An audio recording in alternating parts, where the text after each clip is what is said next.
سبحانك لا علم لنا إلا ما علمتنا إنك أنت العليم الحكيم. رب اشرح لي صدري ويسر لي أمري واحلل عقدة من لساني يفقهوا قولي. اللهم إنا نسألك فهم النبيين وحفظ المرسلين وإلهام الملائكة المقربين. اللهم أغننا بالعلم وزينا بالحلم وأكرمنا بالتقوى وجملنا بالعافية برحمتك يا أرحم الراحمين. تقارب بارك الله يكون مجلسا. Sila tuan-tuan untuk menghampirkan diri kepada tempat majlis kita, insya-Allah semua kita mendapat perkataan nanti.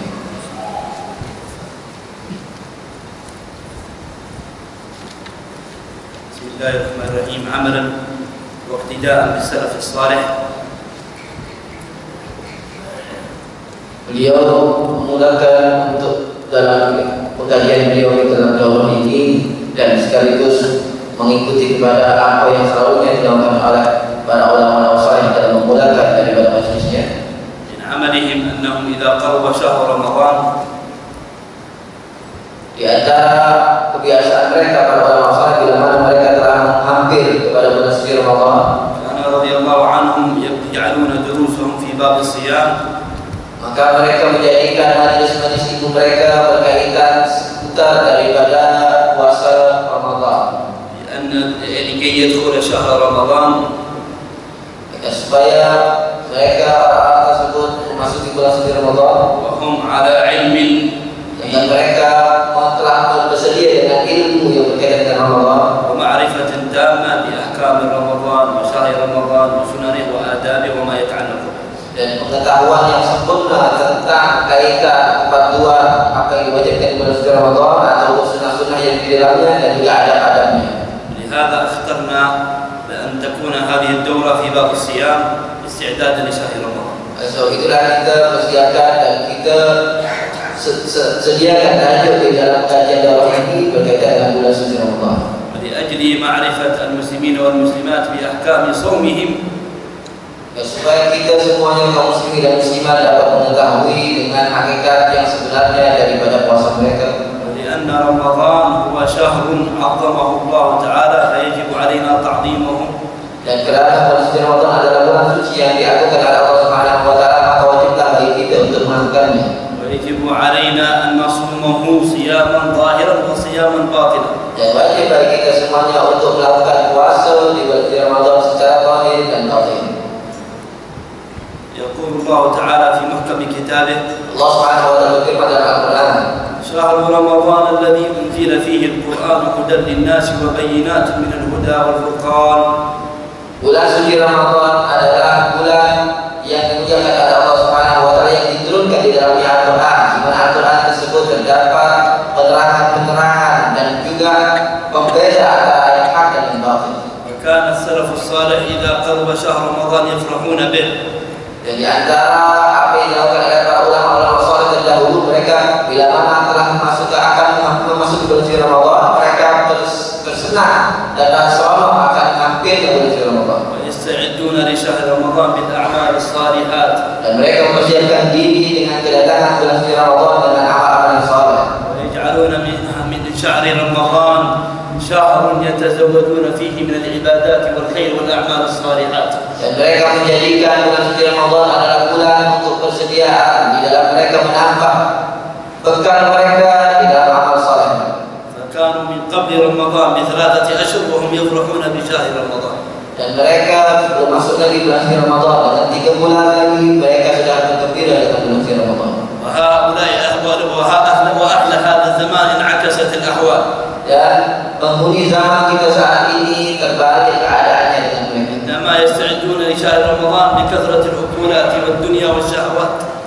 Kalau orang di zaman ini mereka bersedia dengan bulan suci Ramadan, bersedia dalam makanan dan juga perkara-perkara yang berkaitan dengan syahwat. لا بأس أن يستعد الإنسان لشهر رمضان بتزيين البيت والمأكولات، هذا أمر محبب. Maka hukumnya harus bila mana orang itu dia bersedia untuk masuk ke bulan suci Ramadan dengan makanan atau menghias rumah dan lain sebagainya, ini perkara yang wajar. ولكن كما قال ربكم ولا تنسى نصيبك من الآخرة أو كما قال سبحانه. Akan tetapi Allah Subhanahu wa taala bukan menganjurkan kita di dalam untuk bersedia di dalam dunia ini, akan tetapi kita bersedia untuk akhirat kita. المعنى ما جاء في القرآن وما أشار به إلينا سيدنا حبيبنا محمد صلى الله عليه وسلم بأن لا ينسى الإنسان نصيبه من آخرته ومن ربه ومن طاعته لله، بأن لا ينشغل في أمور الدنيا فتلهيه الدنيا عن الآخرة. Dengan sekiranya kita tidak melupakan daripada bahagia kita untuk bersedia untuk akhirat kita, sekiranya tidak melalaikan urusan-urusan duniawi kita daripada urusan akhirat. Al-ayat as-sahihah wa la tansa nasibaka min ad-dunya. Yang disebutkan dalam Al-Quran Allah Subhanahu wa taala, jangan kalian melalaikan, melupakan dari bahagian kalian daripada dunia. نبدأ دورتنا في التعريف ببعض المصطلحات المتعلقة بشهر رمضان. Dimulakan daripada beberapa istilah yang berkaitan dengan puasa Ramadan. شهر رمضان هو الشهر التاسع من الأشهر الهجرية. Bulan Ramadan adalah bulan ke-9 daripada bulan Hijriah. وهذا الشهر رمضان هو أفضل الشهور على الإطلاق. Dan bulan Ramadan ini adalah paling utamanya bulan secara mutlak. وهو من الأشهر العربية. Dan ianya termasuk bulan-bulan Arab. وهو شهر أنزل الله فيه القرآن بنص قوله تعالى شهر رمضان الذي أنزل فيه القرآن. Dan di bulan Ramadan tersebut, bulan diturunnya Al-Quran sesuai dengan firman Allah Subhanahu wa taala, syahrul Ramadan alladzi unzila fihi al-Quran. وهو شهر القرآن، شهر الرحمة، شهر المحبة، شهر التقوى، شهر الصلاة، التراويح، شهر الذكر، شهر الصدقة، وشهر الأعمال الخيرية يتزود الإنسان فيه من الأعمال الصالحات. Bulannya Al-Quran, bulan penuh keberkatan, bulan diturunkan rahmat Allah Subhanahu wa taala, bulan di dalamnya diperintahkan dan diajarkan kita untuk memperbanyak amal saleh. وسمي رمضان رمضان dinamakan bulan Ramadan ini dengan nama Ramadan. أن العرب حينما كانت تضع أسماء الشهور، Karena para bangsa Arab pada saat itu ketika mana mereka nak menamakan daripada bulan-bulan Hijriah, وافق اجتماعهم هذا في شدة الحر. maka ketika nak meletakkan nama Ramadan ini bersesuaian dengan musim yang sangat-sangat panas. فكانت شدة الحر عند أهل العرب تسمى بالرمضاء، أي شدة الحرارة. Maka masa panas yang begitu sangat-sangat tinggi pada saat itu, mereka orang Arab menyebutnya dengan bahasa Arab dengan istilah Ramadan.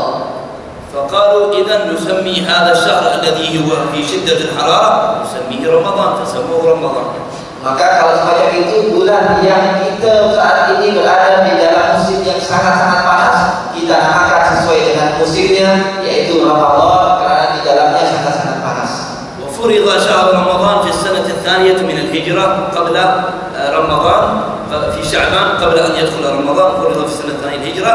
فهكذا نقول أن رسول الله صلى الله عليه وسلم كان هجرته في المدينة 10 سنين، سنة واحدة لم يصومها لأنه لم يفرض، وفرض في السنة الثانية قبل رمضان في شعبان قبل رمضان، فصام رسول الله صلى الله عليه وسلم 9 رمضان.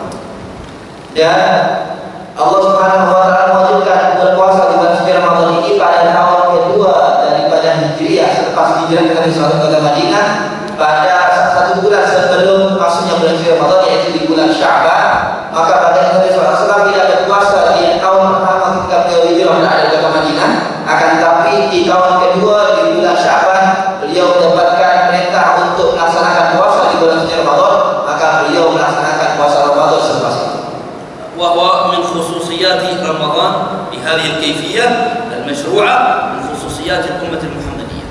Maka kewajiban puasa di bulan suci Ramadan dengan tata cara yang disyariatkan di dalam syariat Nabi SAW ini adalah termasuk kekhususan yang Allah khususkan kepada umat Nabi Muhammad SAW. وقيل كان رمضان، قيل على قول ضعيف، قيل كان رمضان رمضانات الأمم السابقة.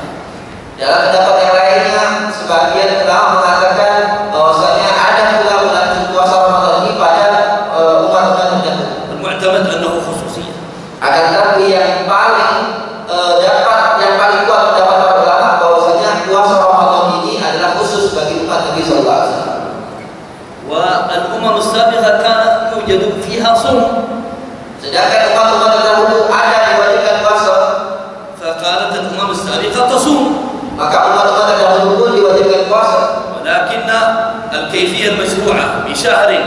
فيه 30 يوما لم يكن هكذا في شرع الإسلام إلا لما جاء حبيبنا محمد صلى الله عليه وسلم فشرع الله على رسول الله هذه الكيفية ب30 يوما كما سنبين أحكامها.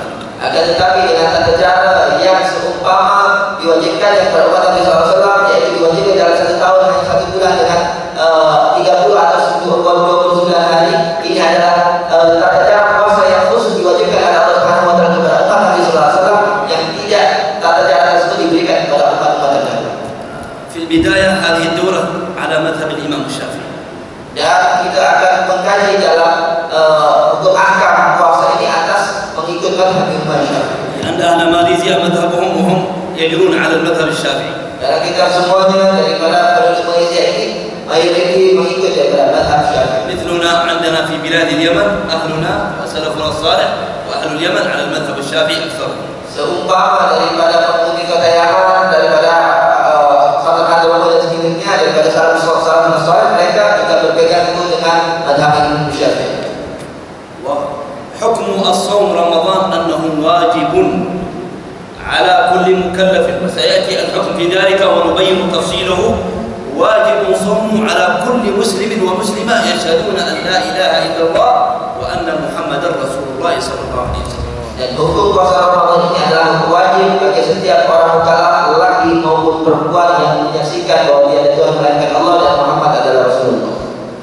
يجب صومه ويكفر جاحد.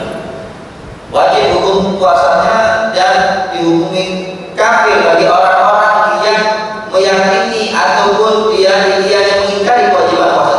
ذلك من ناحيتين. Dan itu boleh berlaku dari 2 sisi. أولا أنه ركن من أركان الإسلام، أو الركن الثالث شهادة أن لا إله إلا الله وأن محمد أركان الإسلام 5. شهادة أن لا إله إلا الله وأن محمد رسول الله، وإقام الصلاة وإيتاء الزكاة. الركن الرابع وصوم شهر رمضان، فمن أنكره فهو كافر لأنه معلوم من الدين بالقرآن. Kerana ia termasuk daripada rukun Islam yang keempat, sebagaimana kita maklum, yang pertama adalah mengucap 2 kalimat syahadat, yang kedua adalah melaksanakan salat, yang ketiga mengeluarkan zakat, dan yang keempat adalah berpuasa di bulan suci Ramadan. Maka ianya dapat diketahui secara umum bahwanya bahwasanya ianya adalah hukumnya wajib. الحالة الثانية أنه مفروض بالقرآن، أن الصوم مفروض بالقرآن، فمن ينكره فهو ينكر القرآن. Dan alasan kedua dihukumi kafir orang yang mengingkari kewajiban puasa di Ramadan, karena kewajiban puasa tersebut disebutkan di dalam Al-Quran. Maka maknanya orang yang mengingkari kewajiban puasa di bulan Ramadan, ia mengingkari apa yang difirmankan oleh Allah dalam Al-Quran. وفي شهر رمضان كما تعلمون ليلة القدر. Dan di dalam bulan suci Ramadan terdapat malam Lailatul Qadar. على أصح الأقوال أنها في العشر الأواخر من رمضان.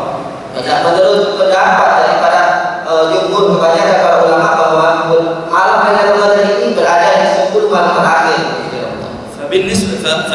بالنسبة للأمة الإسلامية ليلة القدر أفضل الليالي. Maka kalau dinisbahkan dengan umat Nabi SAW, kita semua umat Nabi SAW, ianya termasuk semulia-mulia malam. ويوم عرفة أفضل الأيام. Dan hari Arafah adalah paling mulianya hari. ويوم الجمعة أفضل أيام الأسبوع. Dan hari Jumat adalah paling mulianya hari dalam 1 minggu. هذا بالنسبة للأمة وللبشر. Ini bila mana dinisbahkan kepada umat manusia, umat Nabi SAW. وأما بالنسبة لرسول الله صلى الله عليه وسلم، adapun bila mana dinisbahkan kepada diri bagi Nabi SAW, فإن يوم ولادته صلى الله عليه وسلم أفضل الأيام على الإجماع. maka malam kelahiran Nabi SAW adalah malam yang paling utama secara sepakat para ulama. قال وليلة الإسراء والمعراج التي مضت هي أفضل الليالي في حقه صلى الله عليه وسلم. Malam di Israel, malam Israel bagi Nabi SAW adalah malam terbaik daripada malam dinisbahkan kepada bagi Nabi SAW. ما معنى الصوم في اللغة العربية؟ Apa makna puasa ini dalam bahasa Arab? الصوم عند أهل اللغة هو الإمساك. Dalam arti bahasa puasa saum ini dalam bahasa adalah imsak, yaitu menahan diri. الإمساك المعنوي.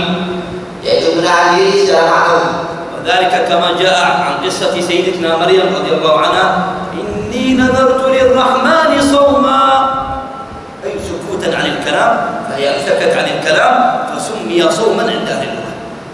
Semaksa umpama yang disebutkan dalam Al-Quran, Sayyidah Maryam menceritakan kepada Sayyidah Maryam, beliau menyatakan, "Nadartu telah bernadar kepada Allah Subhanahu wa taala untuk sauma. Sauma yang dimaksud di sini adalah menahan diri daripada bercakap. Maknanya beliau tak bercakap dengan orang.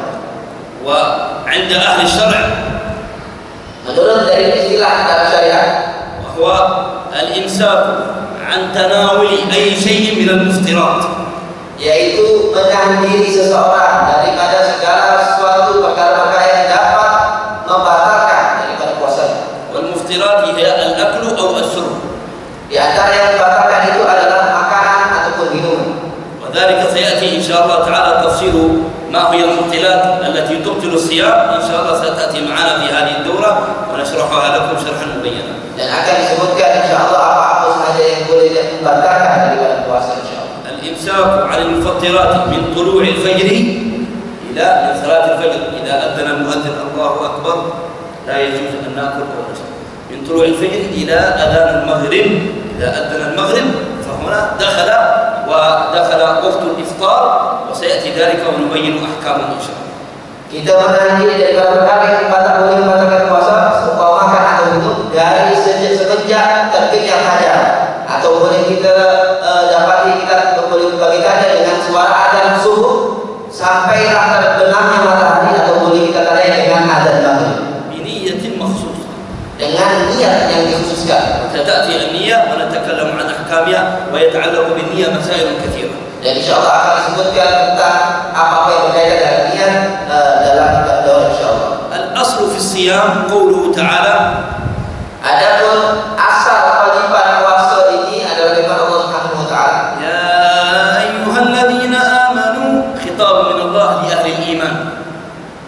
Allah Subhanahu wa taala menyebutkan ya ayyuhalladzina amanu wa ya orang beriman, yang Allah tujukan kepada orang-orang beriman sahaja. وصف الله الصائمين بأهل الإيمان. Maka Allah pada saat itu mensifati orang-orang yang melakukan puasa ini dengan sifat keimanan. من علامة المؤمن الصيام. Maka di antara tanda orang yang beriman adalah ia hendak melaksanakan puasa. قال يا أيها الذين آمنوا كتب أي فرض. Maknanya daripada ayat tersebut ya ayyuhalladzina amanu kutiba alaikum, diwajibkan kepada kalian. كتب عليكم الصيام كما كتب على الذين من قبلكم لعلكم تتقون.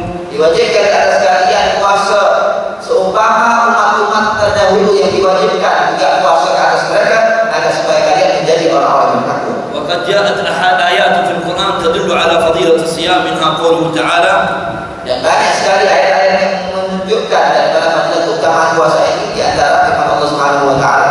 أولا هذه الآية يا الذين آمنوا كتب عليكم الصيام كما كتب على الذين من قبلكم لعلكم تتقون. Di antaranya ayat firman Allah Subhanahu wa taala yang disebutkan sudah tadi. والآية الثانية والصائمين والصائمات. Dan adapun ayat yang kedua yang disebutkan dalam ayat tersebut, adapun orang yang berpuasa dari golongan lelaki maupun perempuan. وقد جاء في الحديث عن رسول الله صلى الله عليه وسلم: Dan juga datang riwayat-riwayat yang lain daripada sabda baginda Nabi sallallahu alaihi wasallam. كل حسنة بعشرة أمثالها إلى 700 ضعف. قال: إلا الصيام فإنه لي وأنا أجزي به. Nabi menyatakan setiap kebaikan amal perbuatan seorang yang dilakukan akan dilipat gandakan pahala kata Allah Subhanahu wa taala hingga 10 lipat ganda, hingga 70 lipat ganda kata baginda Nabi sallallahu alaihi wasallam, melainkan puasa. خصوصية للصيام للصائمين فوق الخصوصية العامة، خصوصية خاصة. Maka dikhususkan bagi orang yang berpuasa pahalanya melebihi daripada ibadah-ibadah yang lain. أن الجزاء من الله تعالى للصائمين خصوصا. Kerana pahala bagi orang yang berpuasa akan langsung dibagi oleh Allah Subhanahu wa taala secara khusus. وفي الحديث الآخر للصائم فرحتان. Dalam hadis yang lainnya disebutkan bagi orang yang berpuasa terdapat dua kegembiraan. إذا أفطر، إذا أذن المغرب إذا أفطر فرح بصومه. Yang pertama, bila mana dia berbuka puasa, maka ia bergembira dengan buka puasanya. وإذا لقي الله يوم القيامة يلقى الله بالعمل الصالح فرح بصومه. Dan yang kedua, bila mana dia berjumpa dengan Allah Subhanahu wa taala di akhirat, dia akan bergembira dengan hasil pahala puasanya. يذكرون في هذا الحديث عن من يفهم الأحاديث بفهم خاطئ قصة واقعية. Ada sebahagian orang yang memahami dengan pemahaman yang silap daripada hadis ini. Ada satu kisah. وذلك أن بعض الناس يقرأ في الكتاب ولا يقرأ على الشيوخ. Dan itu disebabkan oleh sebagian orang yang hanya membaca sahaja melalui kitab atau buku-buku tanpa diperantarai atau melalui daripada guru yang tidak dia bermutalaki daripada. المصيبة الكبيرة يقرأ في الإنترنت. Atau mungkin yang seumpama di zaman kita sekarang ini yang merupakan musibah yang sangat besar, mereka hanya mencari itu dari internet saja. يقرأ من الجوجل ومن اليوتيوب ولا يحضر مجلس العلم. تعال إلى مجلس العلم كسلان، لكن يأخذ العلم من الإنترنت من الكتاب ما ينفع. Mengambil ilmu dari Google, daripada YouTube dan sebagainya, akan bila diajak untuk menghadiri majlis taklim mereka merasa malas, maka ini ilmunya tidak bermanfaat. إنما العلم بإسناد المكبر. Kerana kita tidak boleh mendapatkan ilmu yang bermanfaat itu dengan kita merapatkan daripada duduk kita dengan masyayikh guru kita. والجزي بين يدي الرجال وأخذ العلم عنهم. Dan juga duduk dengan duduk yang betul-betul di antara orang-orang yang mempunyai ilmu dan juga mengambil keilmuan mereka. وذلك دليله في الحديث الثاني من الأربعين النووية. Dan itu merupakan dalil dari yang diambil dari hadis yang kedua di dalam kitab Al-Arba'in An-Nawawiyah. لما جاء سيدنا جبريل إلى رسول الله في صورة رجل مسافر وأصحابه بينهم. Gambar Sayyidina Malaikat Jibril datang kepada Nabi SAW dalam bentuk rupa manusia. Kemudian beliau datang dan berseru kepada Nabi SAW, sedangkan pada saat itu ada ramai para sahabat-sahabat Nabi. حيث قال فأسند ركبتيه إلى ركبتيه قال أهل العلم ينبغي أن يفعل طالب العلم بين يدي المشايخ أن يجلس بينهم ويأخذ العلم عنهم كما فعل سيدنا جبريل مع رسول الله يبين لهم الحال في أخذ العلم على الرجال. Maka disebutkan dalam hadis tersebut, Malaikat Jibril beliau mengambilkan merapatkan daripada lututnya dengan lutut bagi Nabi SAW. Para ulama-ulama menafsirkan bahwasanya inilah akar sebenarnya keadaan orang yang nak mengambil ilmu kepada masyayikh atau guru-gurunya, hendaklah mereka duduk hampir dengan guru-gurunya. في اللغة العربية الفرحة هي الشيء المفرح في القلب، يقال الفرحة. Dalam bahasa Arab istilah farhah ini adalah perkara yang menggembirakan di dalam hati.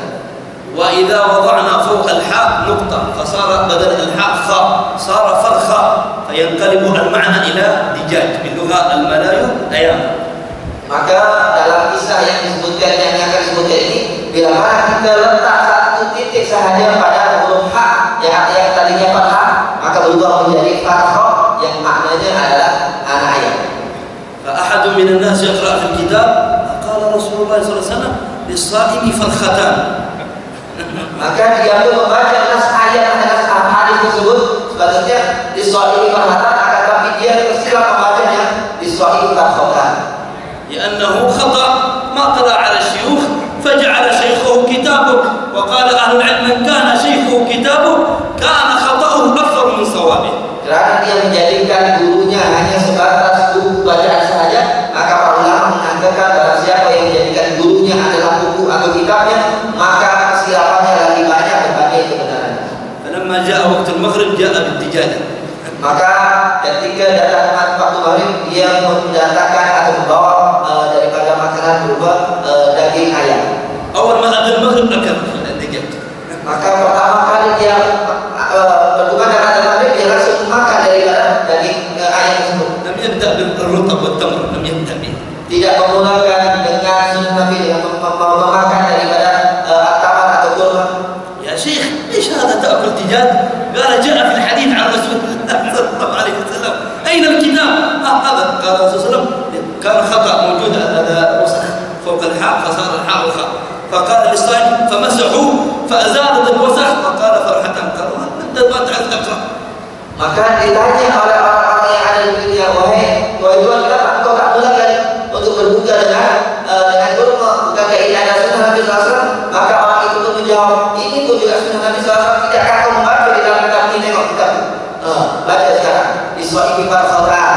Ternyata terdapat kotoran yang melekat di dalam buku nas kitab tersebut selepas digosok. Ternyata hilang itu titik sehingga dia pun akhirnya malu ketika membacanya.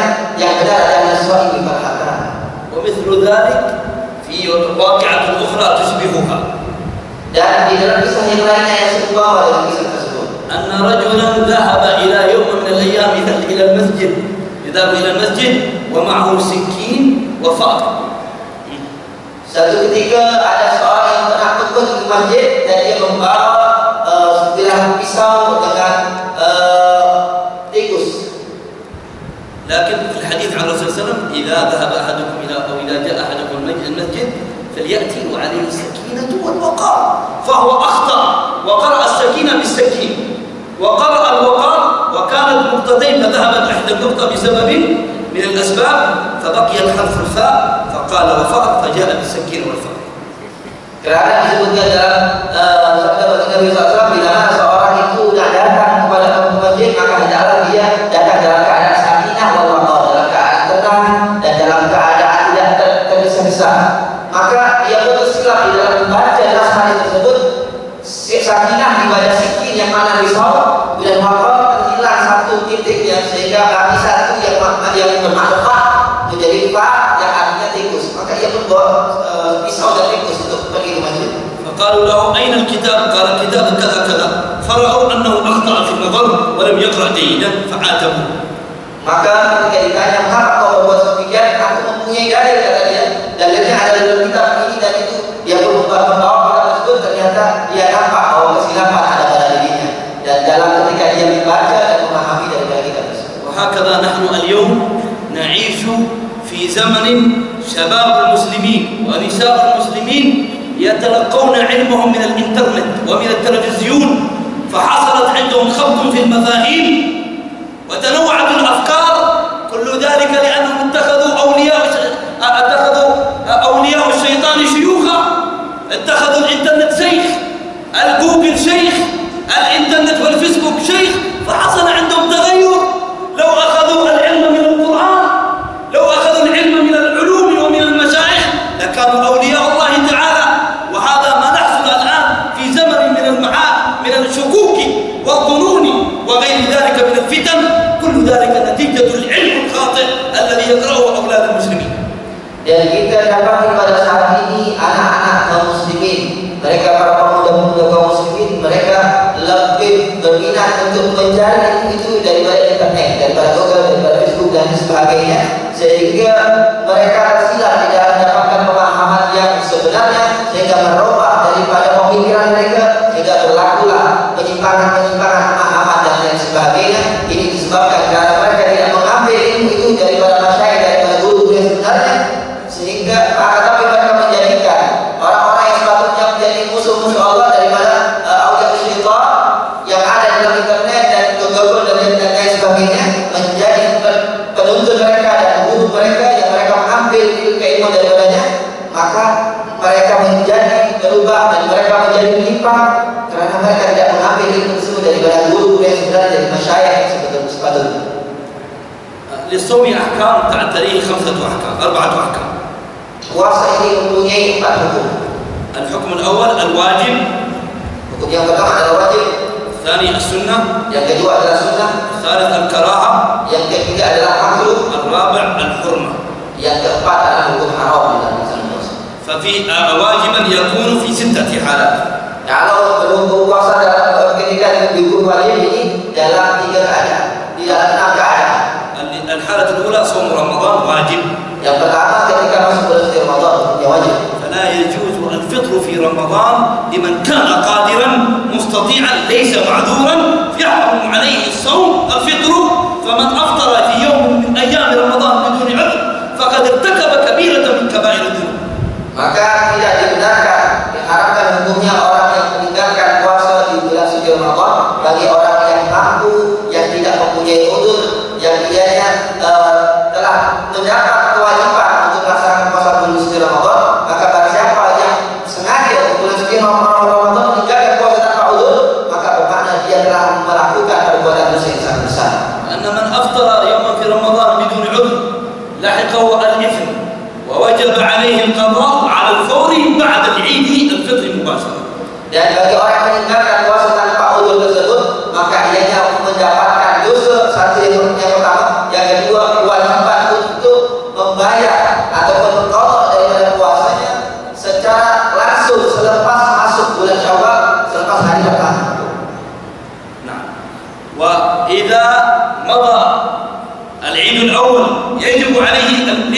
السنة بل يجب عليه المبادرة.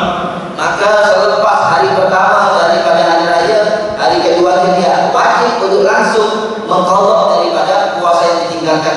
ولا يحرم عليه التأخير. Dan haram baginya untuk mengakhirkan qadha tersebut. إذا كان قادرا وليس هناك مانع له من العذر. Bila mana dia dalam keadaan mampu melaksanakan puasa qadha tersebut di hari kedua dan tidak ada apa-apa uzur untuk melaksanakan puasa. أما إذا لحقه عذر من الأعذار الشرعية التي سيأتي ونبينها، لحقه عذر من الأعذار فهو معذور حتى يستطيع.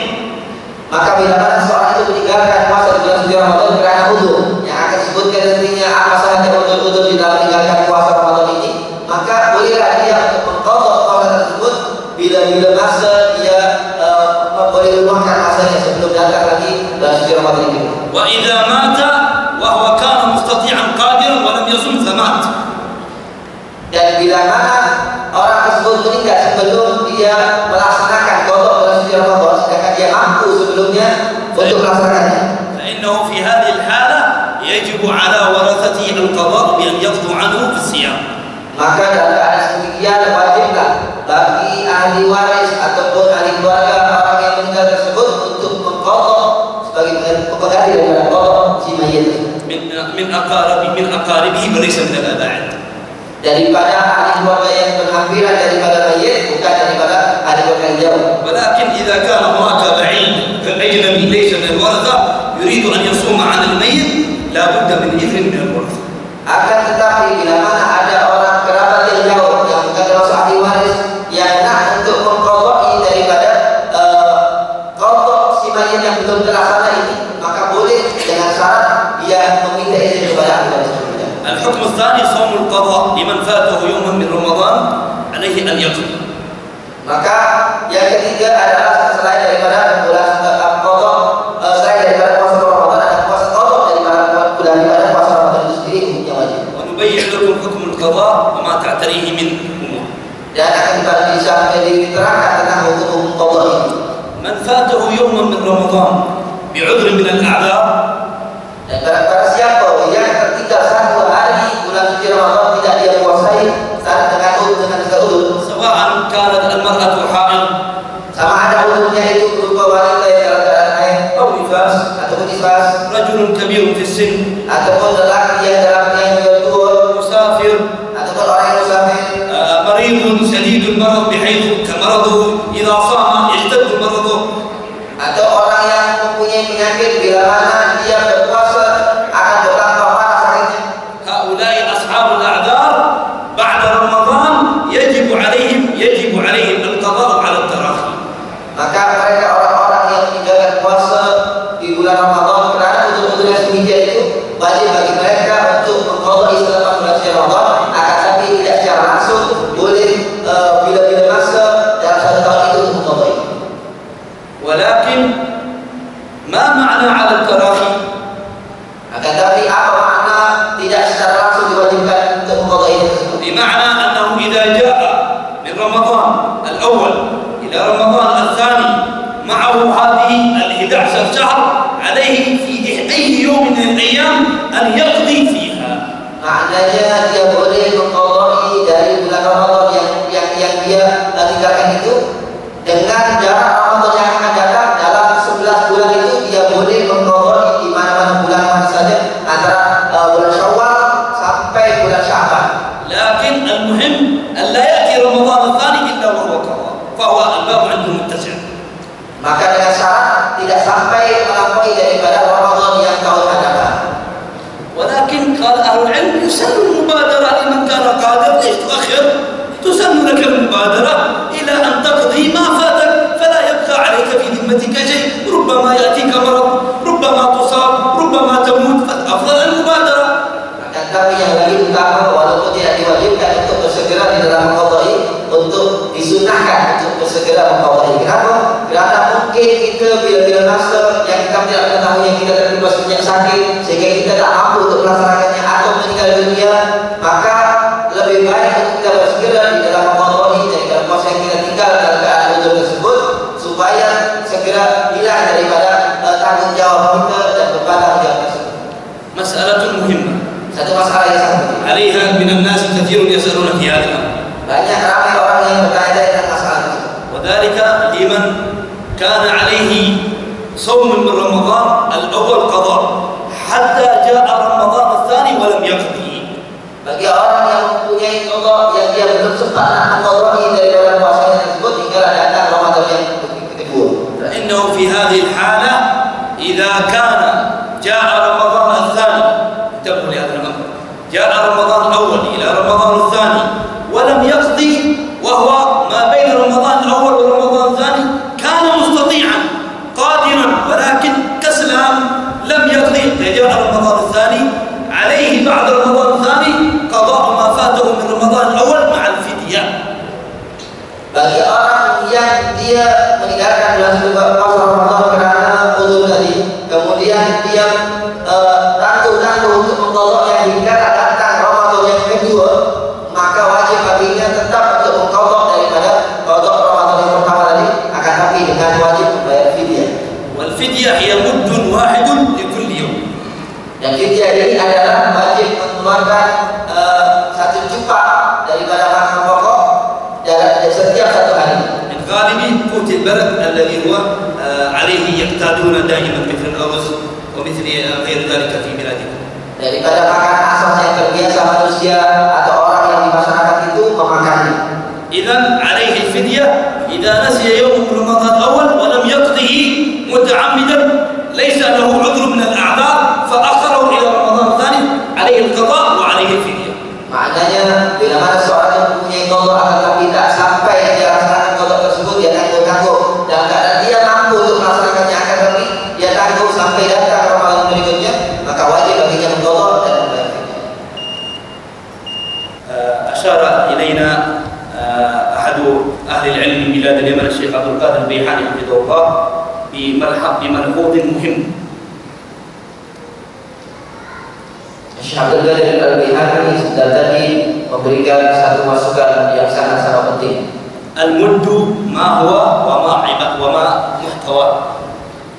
Dalam makna satu mud, satu juta ini apa yang berkaitan dengan 500 جرام أي نصف كيلو. yang boleh kita ketahui daripada satu juta atau satu mud ini 500 gram ataupun setengah kilo. فنعود إلى المسألة.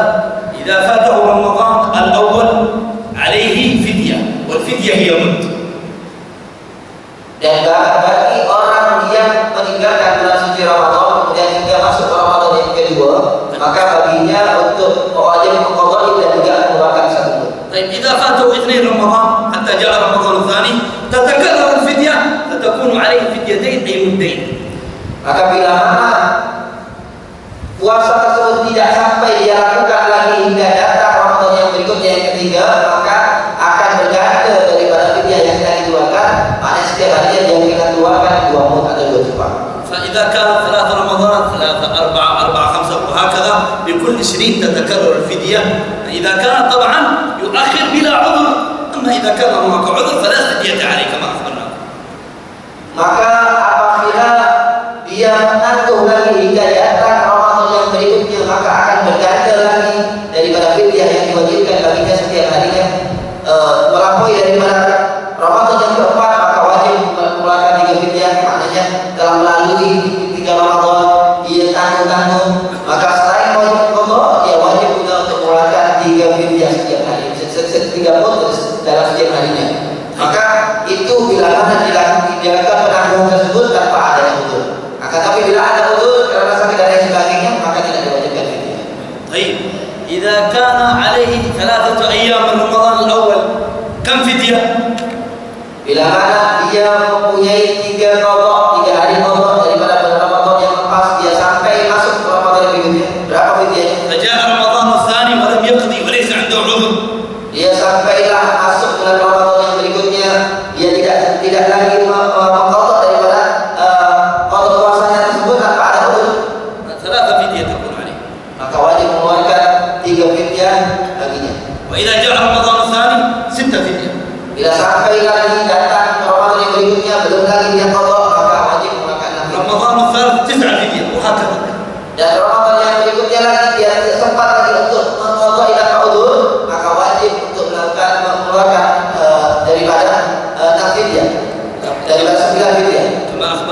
الفدية من كل يوم لأن كل يوم عبادة مستقلة. Kerana setiap daripada satu hari di bulan Ramadan yang ditinggalkan, selain daripada melaksanakan qadanya, bila mana telah masuk ke Ramadan berikutnya tak sempat untuk mengqadainya, wajib untuk melakukan satu fidyah atau satu sempat satu mud. الحكم الثالث من أحكام الوجوب صوم الكفارة. Kemudian yang ketiga daripada puasa yang wajib adalah puasa kafarah. مثل كفارة القدر أو كفارة الجماع في رمضان. Seumpama daripada kafarah bagi orang yang membunuh, kafarah denda bagi orang yang membunuh, ataupun kafarah bagi orang yang melakukan hubungan antara suami istri di bulan Ramadan. فيأتي هذه المسألة جماع رمضان وحكمها سنبينه إن شاء الله. Dan akan datang dalam hukum-hukum masing-masing dalam bab ini. الحكم الرابع من أحكام الوجوب صوم في الحج والعمرة بدلا عن الذبح. إذا لم يستطع عن الذبح فيصوم كما ذلك مبين في باب الحج فإن هذا الصيام يكون واجبا. Yang keempat adalah puasa yang diwajibkan bagi orang yang melaksanakan ibadah haji sebagai pengganti daripada dia menyembelih daripada al-hajj, daripada sembelihan yang diwajibkan baginya, daripada denda yang diwajibkan baginya, maka sebagai penggantinya adalah puasa. Maka puasa ini yang dilakukan di dalam melaksanakan haji dihukumi wajib seumpama yang disebutkan di dalam bab mengenai haji.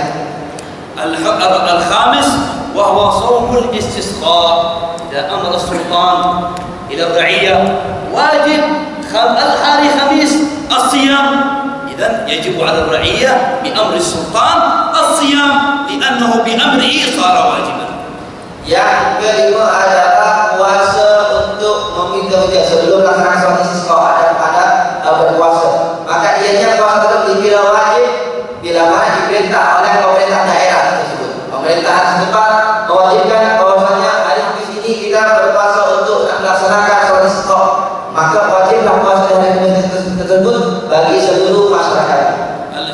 الحالة الخامسة يكون واجبا إذا كان صوم النذر. Yang kelima, puasa itu wajib bila mana puasa tersebut adalah puasa nadar. إذا نذر مثلا بكرة الاثنين نذرت أن أصوم بكرة الاثنين خلاص يصبح واجب لأنه نذر والنذر في العبادات يتحول إلى واجبات. Bila mana saat itu kita bernadar, esok hari Isnin saya nak puasa, nak nadar untuk berpuasa, maka yang asalnya puasa Senin ini sunnah, maka ianya perlu menjadi wajib kerana nadar kita. قال وكذلك من الأحكام يكون مندوب وهو الأصل فيه.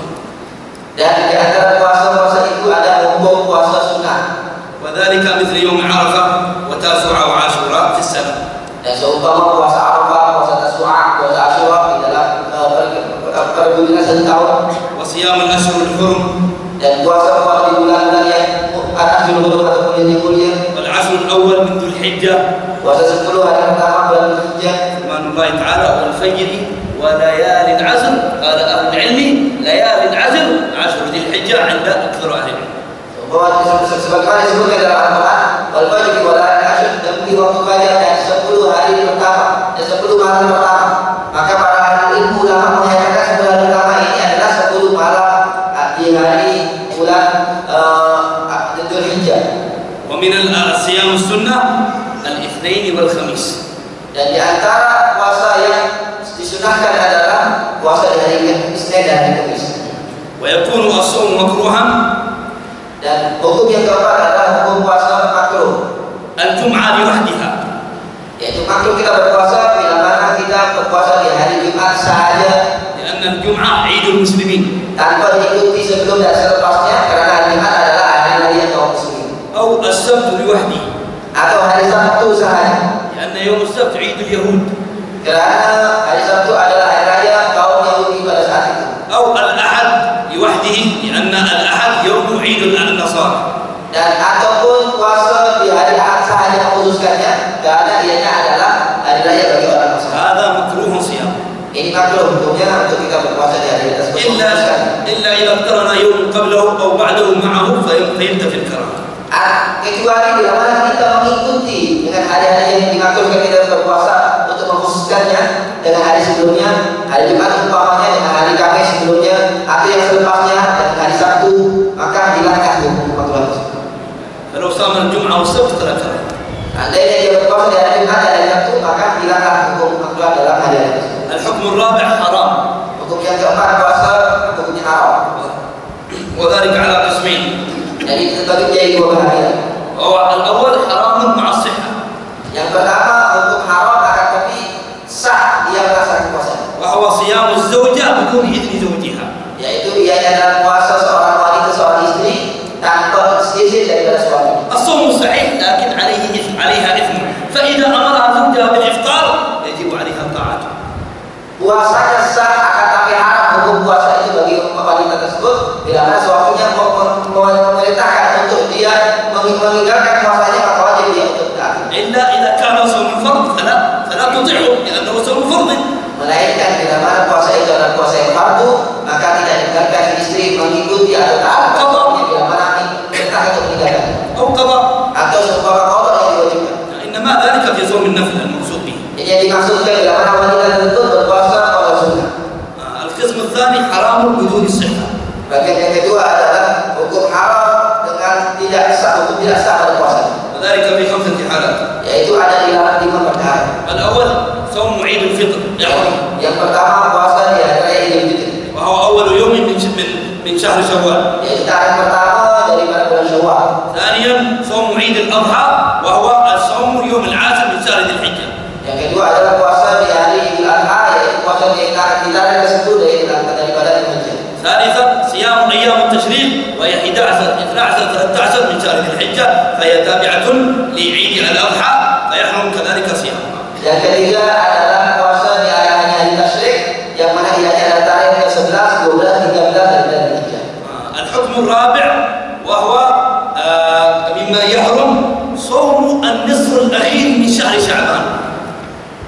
Yang keempat, hukum haram bagi berpuasa adalah bila dia berpuasa di setengah terakhir daripada bulan Sya'ban. ذلك من بعد 15 16 17 إلى ما فوق فهو يقال النصف الأخير يحرم صيامه وسيأتي الحكم يبين ذلك. Yakni pada tarikh ke-16 sampai seterusnya daripada bulan Sya'ban. الحكم الخامس وهو صيام يوم الشك. ما هو يوم الشك؟ Yang kelima adalah haram bagi orang yang melaksanakan puasa di hari Syak. Apa itu hari Syak? يوم الشك هو يوم 30 من شعبان. Hari Syak itu adalah hari ke-30 dari bulan Sya'ban. وذلك إذا لم يحكم ولم يبن الحاكم عند السلطان أن مثلا غدا أنهم مثلا يوم 29 اليوم مثلا وغدا يكون يوم 30 من شعبان فلم يأمر الحاكم ولم يبن له الحال ولكن أنت تريد أن تصومه ولم يتضح لك الأمر هذا يوم الشك لا يجوز صومه بل يحرم. Seumpama bila mana seseorang ada di tarikh ke-30 dari bulan Sya'ban, umpama sekarang ini hari tadi adalah 29 bulan Sya'ban, maka keesokan ada kemungkinan antara 1 Ramadan atau 30 daripada bulan Sya'ban. Sedangkan tidak ditetapkan lagi bahwa esok daripada bulan Ramadan masuk 1 Ramadan dan belum pasti. Akan tetapi kita dengan sendirinya dengan ikhtiar kita untuk berpuasa di esok hari, maka ianya masuk dalam kategori hari yang meragukan, belum pasti lagi masuk bulan suci Ramadan. لكن إذا أنت مثلا ظهر لك الأمر ورأيت الهلال ليلة 30 من شعبان ففي هذا الحالة هل يجب عليك أن تصوم أنت لوحدك إذا تيقنت الرؤية؟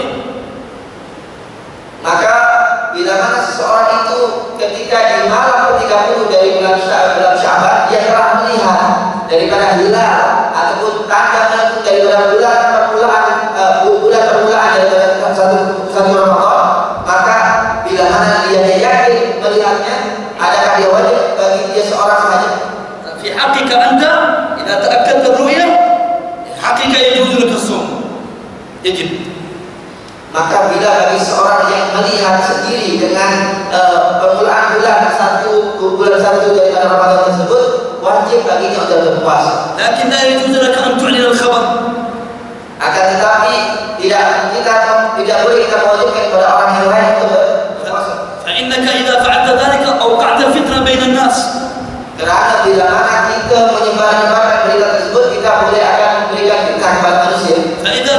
إخبار الناس ما هي الطريقة الصحيحة. Bila mana kita nak mengkabarkan berita tersebut pada diri kita, bagaimana cara yang sebetulnya? اذهب عند القاضي وعند السلطان أخبره واشهد على ذلك، فإن رمضان يصح دخوله بشهادة عدل شهادة رجل واحد ذكر كما سيأتي الحكم نبينه إن شاء الله. Maka cara yang sepatutnya adalah kita pergi kepada hakim, orang yang memang mereka ditunjuk ataupun mereka berkuasa di dalam menjalankan atau menentukan tentang bulan Syawal, bulan Ramadan dan lain sebagainya. Kita menghadap kepada pemerintah setempat untuk memberikan kesaksian bahwa kita telah melihat daripada masuknya tarikh pertama dari bulan Syawal Ramadan, dengan kita bersaksi, bersumpah di hadapannya, kerana boleh kita diterima masuknya satu bulan Ramadan itu dengan kesaksian adil syahadah, kesaksian satu orang lagi yang akan disebutkan persyaratannya kita.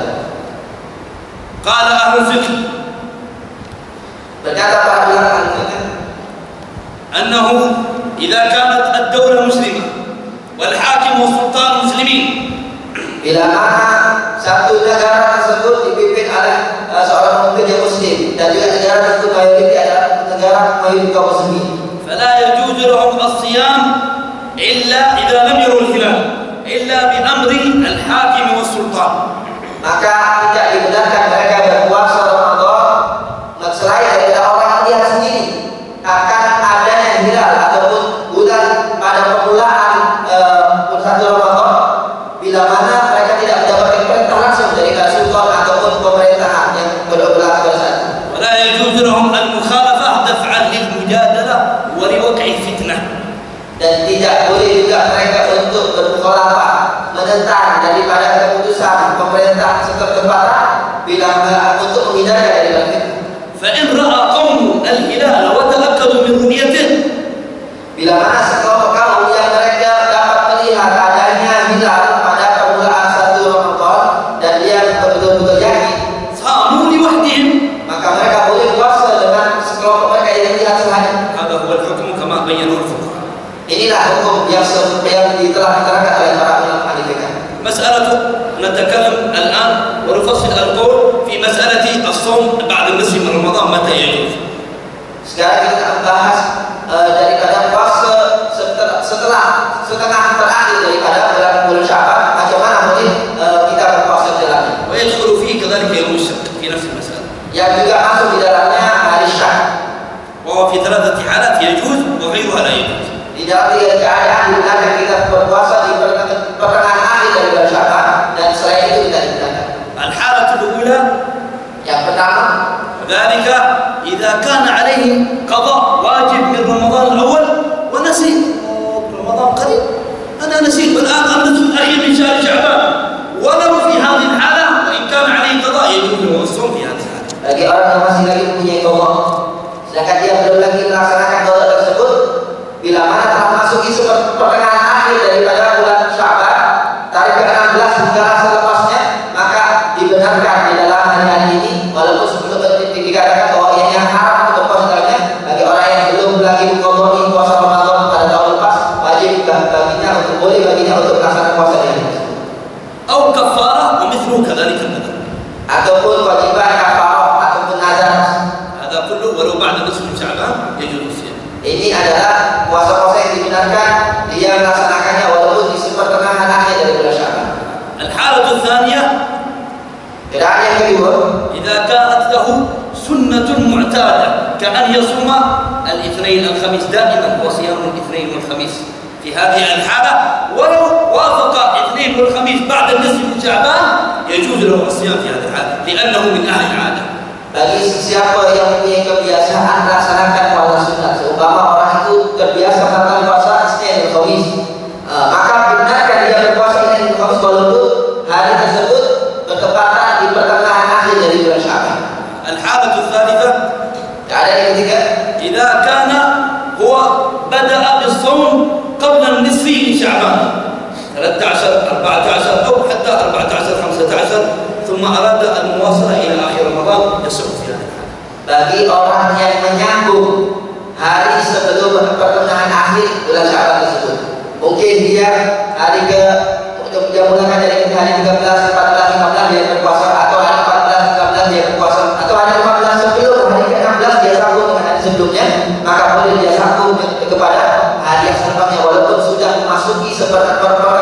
dari bulan Sya'ban. لكن بشرط أن يكون لا يفطر يوما مثلا 17 18 19 أفطر ثم أراد المواصلة لا يجوز له لأنه أفطر في هذه الوقت. Dengan syarat dia tidak boleh memutus daripada hari-hari di pertengahan daripada bulan Sya'ban tersebut. Umpama dia berpuasa dari mulai 15, 16, 17, 18, hari ke-19 dia tidak berpuasa, maka tidak boleh menyambung untuk hari ke-20 dan seterusnya.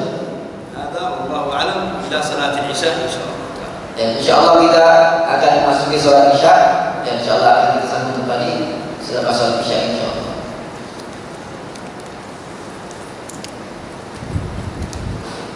Para jemaah yang Allah, insyaallah kita akan salat Isya dahulu dan selesai daripada salat Isya kita akan menyambung semula Allah sehingga kita 9.30. Jadi harap tuan-tuan untuk kita sama-sama dapat mengikuti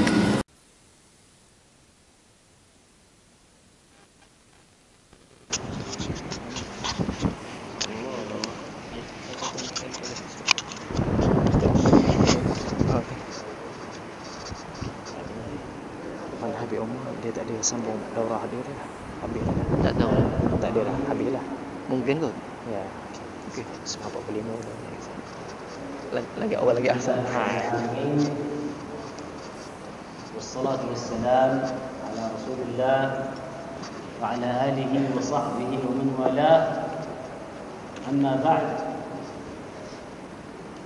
في البداية نشكر الله تعالى الذي وفقنا وإياكم لحضور هذه الدورة المباركة دورة الفقه الشرعي في مجال الصيام. والنبي عليه الصلاة والسلام يقول من يرد الله به خيرا يفقهه في الدين. Beliau Syekh Abdul Qadir Baihani.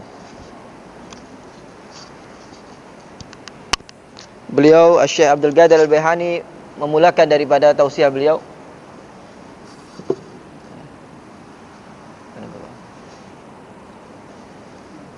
Beliau Syekh Abdul Qadir Baihani memulakan daripada tausiah beliau dengan memuji kepada Allah Subhanahu wa taala dan salawat serta salam ke atas junjungan Nabi besar Muhammad sallallahu alaihi wasallam serta para sahabat dan ahli keluarganya.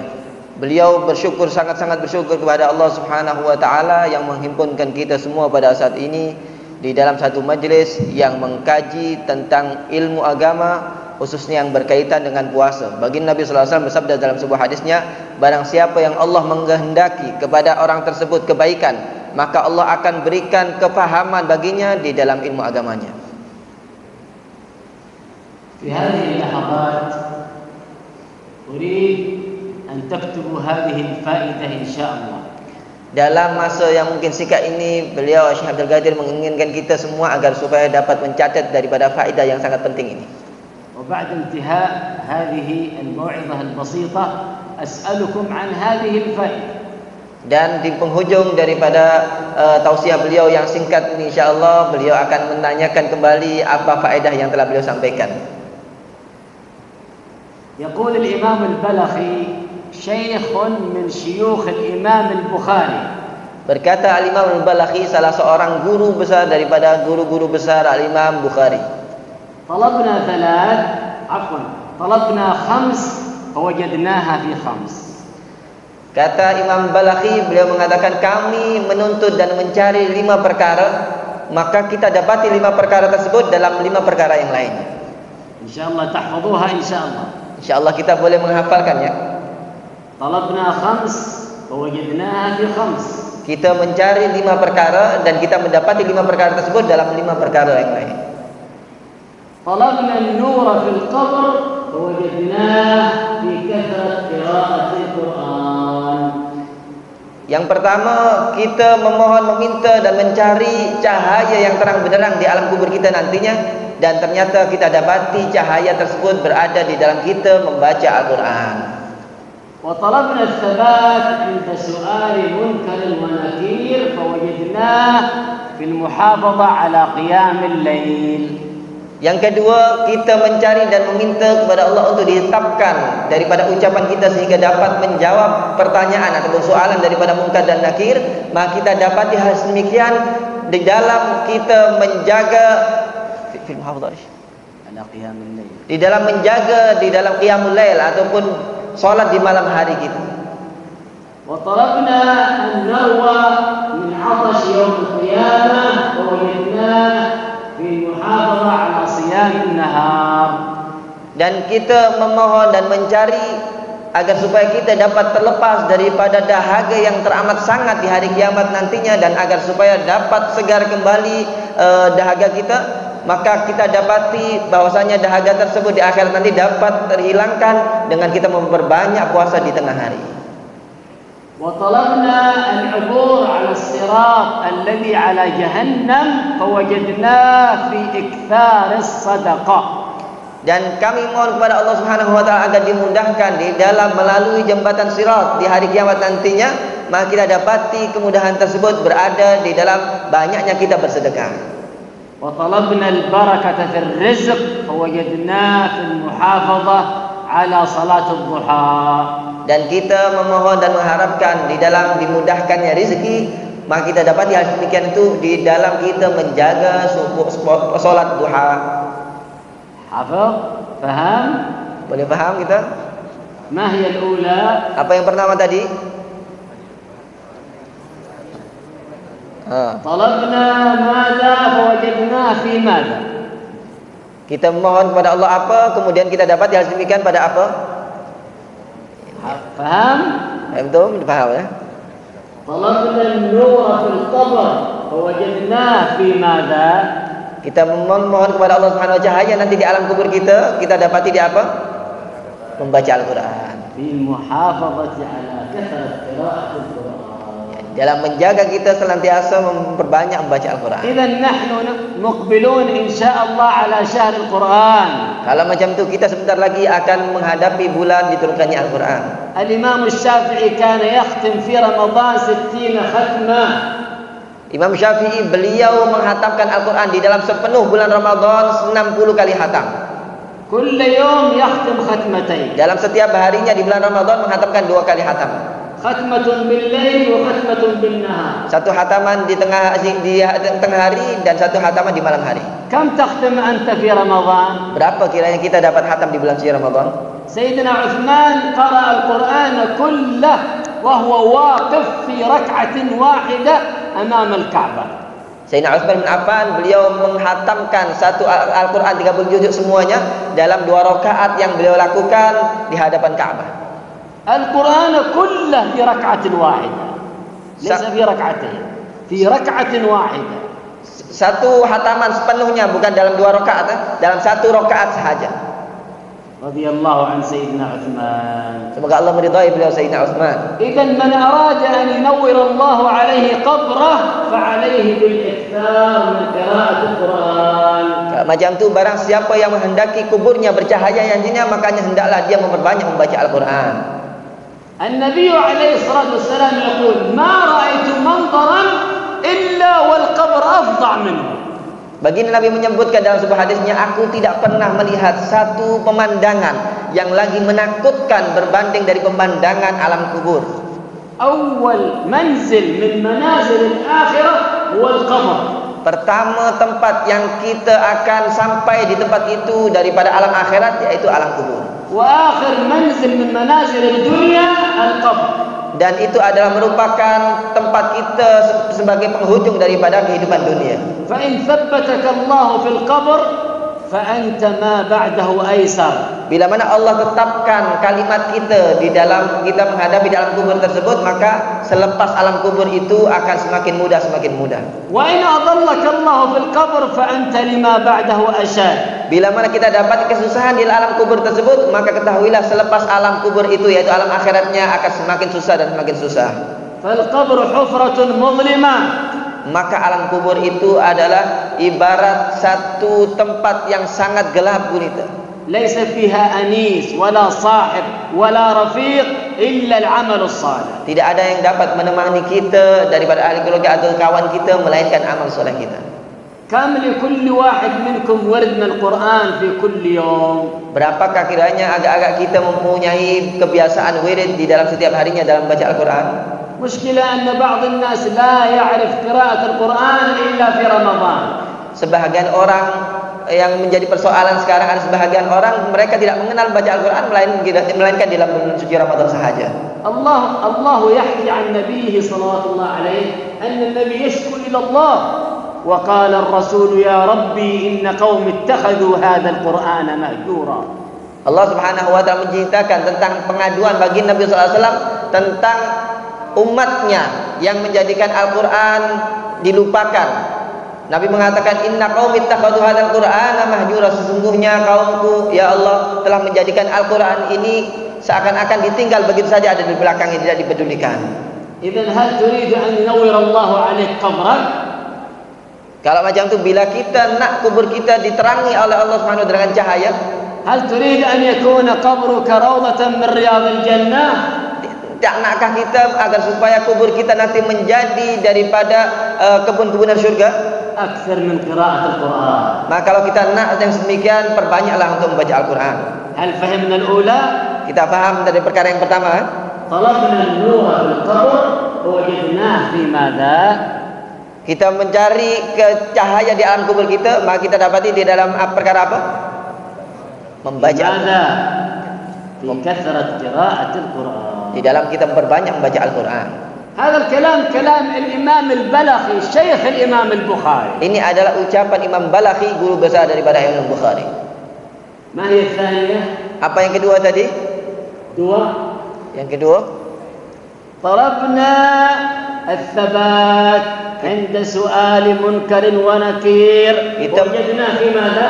Kita mengharapkan, ditetapkan, diberikan jawaban yang tepat ketika menerima soalan daripada munkar dan nakir. Kita dapati hal demikian itu dalam perkara apa? في ماذا الثبات؟ Di dalam perkara apa? في المحافظة على قيام الليل. Di dalam kita menjaga qiyamul lail. كيف حالنا مع قيام الليل يا معاشر الإخوة؟ Maka macam mana keadaan kita di dalam menjalankan qiyamul lail, wahai saudaraku sekalian?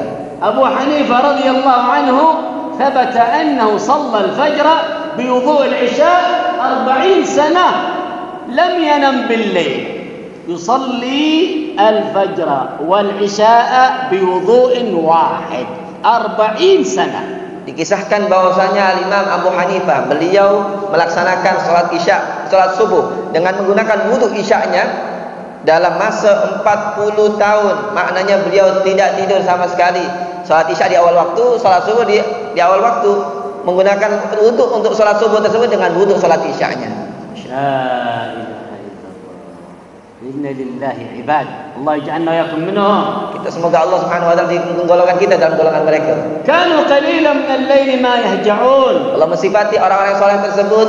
Allah menyatakan kanu qalilan min al-laili ma yahja'un. Mereka sedikit sekali membaringkan untuk menggunakan masa malamnya dengan tidur. Ay kana nawmuhum bil-lail qalil. Maknanya tidur mereka di malam hari sedikit sekali. Wabil ashari hum yastaghfirun. Dan di waktu sahar sebelum masuknya waktu subuh mereka senantiasa beristighfar. Al-an kathir min asy-syabab yamurru 'alaihim tuwal al-lail ma'al Facebook. Kita dapati pemuda-pemuda saat ini mereka menghabiskan malam harinya dengan duduk di Facebook. Waktu sahar, waktu istighfar wal buka min khasyatillah. Waktu pertengahan malam, waktu dia beristighfar sepatutnya kepada Allah dan menangis kepada Allah. Man alladhi al'an fi hadha az-zaman yabki min khashyatillah? Siapakah sekarang kiranya orang yang dapat menangis kerana takut kepada Allah? Idzan talabna al-thabat 'inda su'al munkar wa nakir. Hadhihi min akbar al-'aqabat.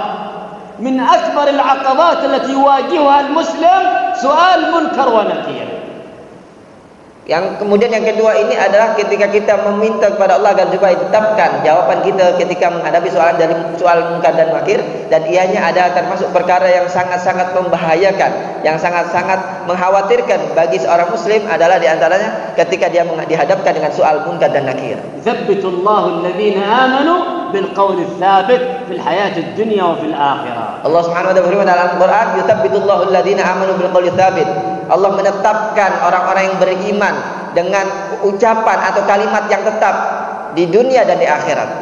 Idzan idza aradta ats-tsabat 'inda su'al munkar wa nakir falyakun lak nasib min qiyamil lail. Kalau semacam itu, bila mana kita nak untuk ditetapkan daripada jawaban ucapan kita ketika menjawab soalan munkar dan nakir, maka hendaklah kita menjaga qiyamul lail. Walau qabla adhan al-fajr bi nisf sa'ah. Walaupun sebelum adzan subuh dengan setengah jam sahaja. Ij'alu akhir salatikum bil-lail witra. Dan sabda Nabi sallallahu alaihi wasallam mengatakan, jadikanlah penghujung daripada salat malam kamu adalah salat witir. Idzan hadhihi tsaniya insyaallah. Ma hiya tsalitsah? Apa yang ketiga? Ma hiya tsalitsah? Apa yang ketiga tadi? Wa talabna an nashrab yawm al-qiyamah fawajadna fi siyam. Kita mohon kepada Allah Subhanahu wa taala agar supaya dihilangkan dahaga kita nanti di hari kiamat, maka kita dapati hal sedemikian itu di dalam kita memperbanyak puasa di tengah hari. An-Nabi akhbar anna fil jannah bab khas lis-sha'imin. Nabi telah menghabarkan bahwasanya di surga nanti ada pintu khusus bagi orang yang senantiasa berpuasa. Ma ismu hadzal bab? Apa nama pintu ini? Ar-Rayyan. Namanya adalah Bab Rayyan. Ma makna Ar-Rayyan? Apa makna Rayyan ini? Alladhi syariba hatta syabi'a. Makna Rayyan adalah orang yang minum hingga hilang dahaganya.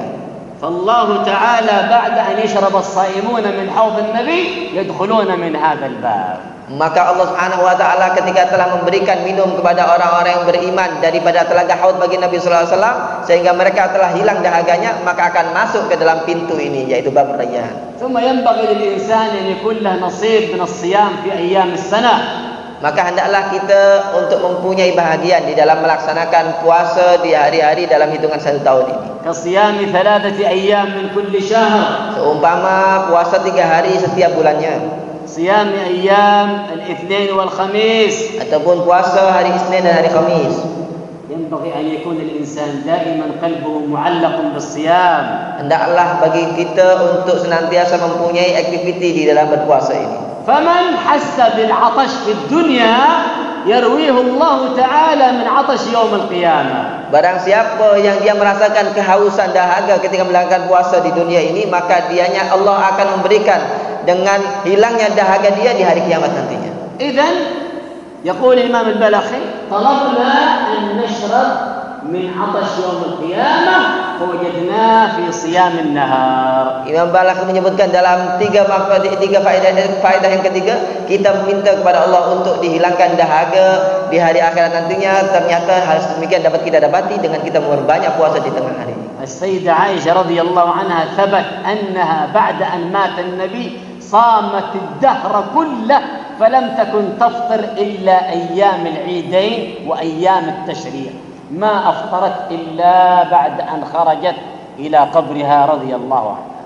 Beliau Sayyidah Aisyah dikisahkan bahwasanya beliau selepas ditinggal oleh baginda Nabi sallallahu alaihi wasallam, beliau melaksanakan puasa 1 tahun penuh, tak pernah meninggalkan daripada puasa di dalam hari-harinya, melainkan di 2 hari raya sahaja dan ayam tasyrik yang diharamkan puasa di dalamnya. Radhiyallahu anha wa arda. Semoga Allah meridai beliau. Ma hiya ar-rabi'ah? Apa yang keempat tadi? Ar-rabi'ah. Talabna al-'ubur 'ala jalan-jalan. Insyaallah jalan-jalan ala as-sirat. Allah yahfazna wa iyyakum. Yang keempat, kita mohon kepada Allah Subhanahu wa taala agar dimudahkan ketika berjalan di atas sirat. Ma huwa hadha as-sirat? Apa makna sirat ini? Jasrun mamdudun ala jahannam, yaitu satu jambatan yang terbentang antara 2 hujung neraka jahanam. Tuluhu 3000 sanah, yang panjangnya kalau ditempuh mencapai 3000 tahun. 1000 sanah irtifa, 1 tahun menanjak ke atas naik. Wa 1000 sanah istiwa, kemudian 1000 tahun naik dan 1000 tahun lagi mendatar. Wa 1000 sanah nuzul, dan 1000 tahun ditempuh dalam keadaan turun. Adaqqu min asy-sya'ra, yang ianya lagi lembut daripada 1 helai rambut. Wa ahaddu min as-sayf, dan lagi tajam daripada pedang. Yamshi 'alaihi al-mu'minun kal-barq, orang yang punya iman yang kuat akan berjalan di atasnya seumpama kilat. Wa amma wal iyad billah al-usah awal ma yadha' rijlahu 'ala as-sirat yahwi fi jahannam. Adapun orang yang banyak dosa dan ahli maksiat, beliau ianya ketika menampakkan sekali tapak kakinya akan terpeleset masuk ke dalam neraka jahannam. Al-Imam al-Balakhi yaqul talabna ath-thabat fil 'ubur 'ala as-sirat fawajadnah fi ikthar as-sadaqat. Maka Imam Balakhi menyebutkan, kita mohon kepada Allah agar ditetapkan kaki kita ketika menapak di atas sirat. Maka kita dapati hal demikian kita dapati di dalam memperbanyak bersedekah. ونحن الآن مقبلون على شهر الصدقات. Dan sekarang kita akan memasuki bulan sedekah. شهر المساكين. Bulan kita merahmati orang-orang miskin. شهر المواساة. Bulan kita berbagi kepada sesama kita. الله علينا بارك الله فيكم نبذل. النبي يقول من فطر صائما. Hendaknya kita mengupayakan untuk membagi daripada harta kita. Bagi Nabi menyebutkan, barang siapa memberikan makan kepada orang yang berpuasa, فله 3 جوائز. maka baginya mendapatkan 3 balasan. كان مغفرة لذنوبه. Yang pertama akan menjadikan pengampunan bagi dosa-dosanya. ويعتق الله رقبته من النار. Yang kedua, Allah akan membebaskan daripada api neraka. وكان له مثل أجر الصائم من غير أن ينقص من أجر الصائم شيء. Yang ketiga, dia akan mendapat pahala orang berpuasa itu tanpa mengurangkan pahala orang berpuasa itu sedikit pun. الصحابة قالوا يا نبي الله ليس كلنا يجد أكثرنا فقراء كيف نفعل؟ قال يعطي الله هذا الثواب من فطر صائما على تمرة أو على شربة ماء. Para sahabat pun bertanya kepada Nabi SAW, ya Rasulullah, macam mana kita boleh memberikan bagi makan kepada orang puasa, padahal ramai dari antara kita orang miskin, fakir miskin. Maka Nabi mengatakan hal demikian dapat diraih fadilatnya dengan bagi orang yang memberikan walaupun 1 biji kurma kepada orang berpuasa atau 1 teguk daripada air. بقي معنى الخامسة إن شاء الله. Hanya yang kelima sekarang, kata beliau. ما هي الخامسة؟ Apa yang kelima tadi? ما هي الخامسة؟ إن شاء الله نستفيد إن شاء الله. InsyaAllah kita boleh mengambil faedah dari yang kelima-limanya. البركة في الرزق فوجدناه في ماذا؟ Kita mencari keberkatan di dalam rezeki, kita dapati dalam apa? في صلاته. من يحافظ منكم على صلاة الضحى؟ Siapa yang dapat menjaga istiqamah dalam salat duha? الله أكبر. صلاة الضحى أقل شيء 2 وأكثرها 8. Salat duha paling sedikitnya 2 rakaat dan paling banyak adalah 8 rakaat. حافظ أنت أخي المسلم على 2. Maka hendaklah kita menjaga paling tak 2 rakaat dari salat duha ini. فمن أراد أن يبارك الله في رزقه في ماله في عمله فليحافظ على صلاة الضحى. Barang siapa yang menghendaki agar Allah berkati di dalam rezekinya, dalam pekerjaannya, maka hendaklah dia menjaga salat duha. أختم بارك الله فيكم لأن الحديث ما شاء الله مع دورة كلامه أعظم من كلامنا، لكن نتبارك معه حفظه الله. أختم هذا بهذه الفائدة. أنا سأتكلم ولما أقول النبي أخبر في الحديث الصحيح أن كل يوم يصبح الناس فيه يجب عليك أن تتصدق عن كل مفصل صدقة. Bahwasanya kata beliau akan mengakhiri dengan faedah ini. Nabi SAW menanyakan setiap manusia setiap harinya dia wajib untuk memberikan sedekah sebanyak daripada ruas-ruas yang ada di dalam tubuhnya. ففي كل واحد منا في جسمه 360 مفصل. Maka setiap manusia mempunyai 360 daripada ruas. فمطلوب منك في كل يوم 360 صدقة. Maka yang dituntut daripadanya maknanya dia wajib untuk mengeluarkan 360 sedekah. فالصحابة قالوا من يقدر على ذلك يا نبي الله؟ من يقدر؟ Para sahabat bertanya, siapa yang mampu untuk mengeluarkan sedekah sebanyak 360 kali ya Rasulullah? فالنبي قال بكل تسبيحة صدقة. Maka Nabi mengatakan setiap bacaan tasbih adalah terhitung 1 sedekah. بكل تحميدة إذا قلت الحمد لله صدقة. Dengan setiap kalimat hamdalah kita mengucapkan alhamdulillah itu merupakan 1 sedekah. إذا قلت الله أكبر صدقة. Kita mengucapkan Allahu Akbar merupakan 1 sedekah. إذا قلت لا إله إلا الله صدقة. Jika kamu mengatakan la ilaha illallah itu adalah merupakan sedekah. أمر بالمعروف صدقة. Mengajak kepada kebaikan itu merupakan sedekah. نهي عن المنكر صدقة. Mencegah kemungkaran itu pun juga dikira sedekah. إصلاح بين اثنين متخاصمين صدقة. Juga mendamaikan antara 2 orang yang sedang bertikai itu juga sedekah. تزيل الأذى عن الطريق صدقة. Kita menghilangkan hal yang mengganggu orang yang lain di tengah jalan itu pun juga dikira sedekah. فالنبي قال في آخر الحديث ويجمع الله لك ذلك كله بركعتين من الضحى. Dan Nabi mengatakan dan semua itu dapat tercukupi 360 dari sedekah tersebut dengan kau melaksanakan 2 rakaat salat duha. فإذا صليت ركعتين من الضحى كأنك صدقت 360 صدقة. Bila kita melaksanakan salat duha 2 rakaat saja maka seakan-akan kita telah bersedekah dengan 360 sedekah. إذن بارك الله نختم بهذا إن شاء الله فهمنا الخمس الخصال. Dan insyaallah kita akhiri kita memahami daripada 5 manfaat faedah yang kita sebutkan tadi. حفظناها إن شاء الله. Insyaallah kita boleh paham dan hafal ya. أسأل الله أن ينفعنا وإياكم بما سمعناه. Amin. وأن ينفعنا وإياكم بهذه الدورة. آمين يا رب. وأن يطيل عمر حبيبنا عمار وأن يحفظه وأن يبارك فيه. آمين. وأن يجعله نفعا للبلاد والعباد. وأن يبارك في هؤلاء الحضور وفي هذه البلاد. ويبلغنا وإياكم رمضان على خير وعافية. ويكتبنا من الصائمين القائمين المقبولين. ويعتق اللهم في هذا الشهر المقبل رقابنا ورقابكم ورقاب والدينا وذرياتنا من النار برحمته إنه أرحم الراحمين. والحمد لله رب العالمين وجزاكم الله.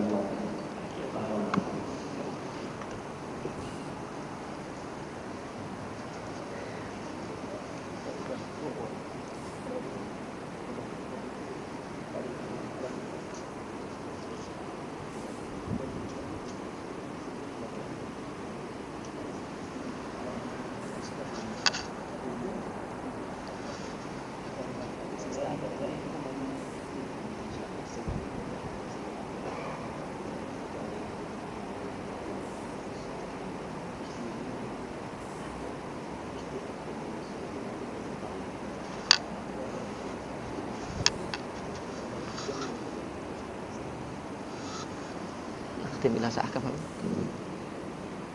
Saat kapan? Saat 9:41. إن شاء الله نص ساعة أو أقل من ساعة. لا بكرة وقت العمل هم. نعم. إذا إن شاء الله الساعة 9. الساعة 10. 10. ما عاد شيء نشيد بدون وقت. الساعة 10:30. نعم. تستأذنهم قول إلى الساعة 10:30 يمكن. InsyaAllah kita sambung sampai 10:30 boleh? ومن أراد أن ينصرف فلينصرف. Kata Habib yang mungkin ada keperluan boleh tinggal tak apa. إلا إذا كان ممنوع من الصرف. باب النحو ممنوع من الصرف فلا ينصرف. بسم الله الرحمن الرحيم. المسألة الأخيرة التي تكلمنا عليها في باب الصيام قال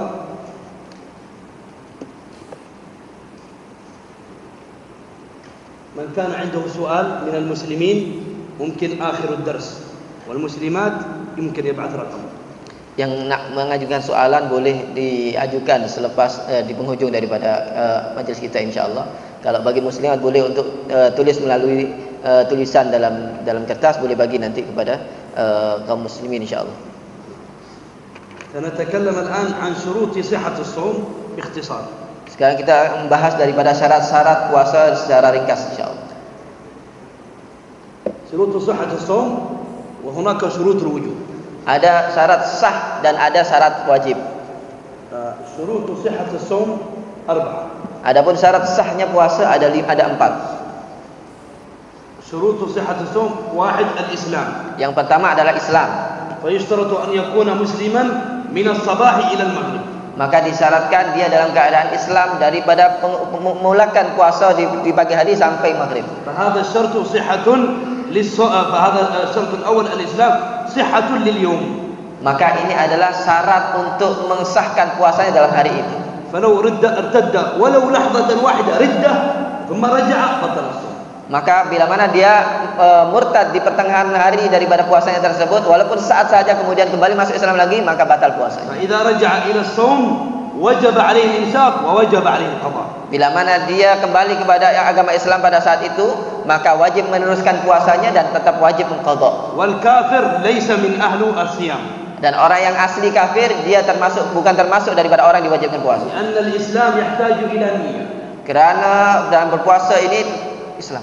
نعم يحتاج إلى نية. Karena dalam memegangi agama Islam ini memerlukan kepada niat. لأن من شروط النية الإسلام. Karena di antara syarat niat itu sendiri adalah kena Islam.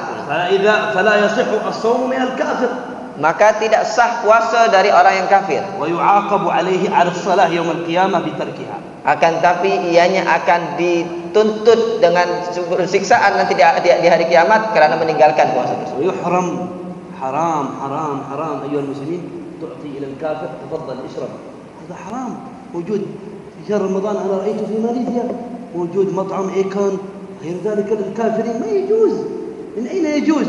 ممكن أهل الكفر لوحدهم بيع المداكاكين والسوبر ماركت الكافرة، لكن مسلم في نهار رمضان يبيع للكافر طعام ليس مواد غذائية، طعام ويأكل بشرط أن يؤكله ويطعمه، هذا إعانة على المعصية. Kemudian bila mana kita membagi makan atau minuman kepada orang kafir walaupun dianya tak wajib untuk berpuasa, maka hukumnya haram bila mana dilakukan di bulan suci Ramadan. Nah, kita dapati ramai orang yang masih buka kedai alasannya menjual kepada orang yang kafir. Kenapa? Kerana maknanya kita pun juga membantu untuk melakukan perbuatan yang diharamkan oleh Allah Subhanahu wa taala, karena orang kafir itu nanti akan disiksa kerana tidak melakukan puasa walaupun dia tidak diwajibkan puasanya. Asy-syartu tsani al-'aql. Syarat yang kedua adalah dia berakal. La budda an yakuna 'aqilan min as-sabah ila al-maghrib. Maka disyaratkan adanya akal, pikirannya masih dalam keadaan stabil dari mulai sejak pagi sampai maghrib. Falau junna walau lahzatan wahida fi nahari Ramadan batala shaum. Kalau seumpama dia gila walaupun sebentar saja di tengah hari bulan suci Ramadan ketika dia berpuasa, maka batal puasanya. Walakin idza ta'ammada al-junun yajib 'alaihi al-qada. Akan tapi pembahasannya bila dia tanpa sengaja kerana hal yang tidak disengaja daripada gilanya tersebut tidak wajib qada, akan tapi kalau dia sengaja wajib qada. Man idza shariba al-khamr aw fa'ala fi'lan yujunnu 'alaihi al-qada bi ta'ammudi wa idza kana laysa muta'ammid la qada 'alaihi. Bila mana dilakukan dengan sengaja itu kegilaannya tersebut, mungkin dengan dia meminum minuman yang dapat membuat dia gila dan seterusnya, maka selain daripada tidak sah puasanya, wajib dia qada. Akan tapi bila mana gila kerana hal yang tidak disengaja, maka tidak wajib mengqadainya. Hadzal junun, hukum al-junun. Ini hukum bagi orang yang gila. Wa hunaka man huwa mughman 'alaihi aw sakran. Dan di antara yang tidak mempunyai akal ini ada beberapa hal lagi, yaitu orang yang mungkin pingsan atau orang yang mabuk. Haula'i la yabtulu shaum Ramadan, la yabtulu shaumahum illa idza kana ighma' wa sukr akthar an-nahar. Orang yang dalam keadaan pingsan atau tak sedar ataupun yang mabuk, baik mabuk yang dalam keadaan macam manapun, tidak membatalkan puasanya, melainkan bila mana pingsannya atau mabuknya tersebut mengerangkumi seluruh masa yang wajib dia berpuasa, maknanya daripada terbitnya fajar sampai terbitnya matahari. Lakin idza kana biduni ta'ammud hadha al-hukm. Dan ini hukumnya bila mana tidak disengaja. Wa amma idza kana ighma' wa sukr bi ta'ammud fa yadhurru walau lahzah mithla al-junun al-hukm. Maka bila mana pingsannya ini tadi disengaja, dia berusaha melakukan sesuatu yang membuat dia pingsan, maka membatalkan walaupun hanya sekejap saja. Asy-syartu tsalits min syuruti sihhati shaum khassun bin nisa. Syarat yang ketiga khusus bagi kaum wanita. Wa huwa an-naqa'u 'anil haid wan nifas. Yaitu bersih daripada haid dan nifas. An-naqa'u al-mar'ah idza adzana al-fajr. Salat al-fajr, Allahu akbar, Allahu akbar. وهي طاهرة ليست فيها دم ولم يأتيها الدم ثم بعد الفجر جاءها بطل صومها، ومثل ذلك المغرب لو قبل المغرب كذلك جاءها الدم بطل صومها. Seorang wanita bila mana dia selepas fajar dia telah niat berpuasa, kemudian selepas sholat fajar dia melihat ada darah yang keluar, maknanya datang masa haidnya, maka tidak sah dan batal puasanya seketika. Begitu pula bila mana dia melihat keluarnya darah tersebut satu saat sebelum adzan maghrib pun juga batal daripada puasanya. Begitu pula daripada nifas, bila mana dia keluar darah daripada nifas. Akan tetapi masalah sekarang bila mana ada seorang wanita yang telah keluar darah haid dan suci sebelum adzan fajar, dan dia belum lagi sempat untuk mandi, kemudian datang adzan fajar subuh, akan tapi telah suci sebelum adzan subuh, akan tapi dia belum lagi melakukan mandi daripada haidnya, maka puasanya sah. Dan seumpama ini adalah orang yang melakukan junub.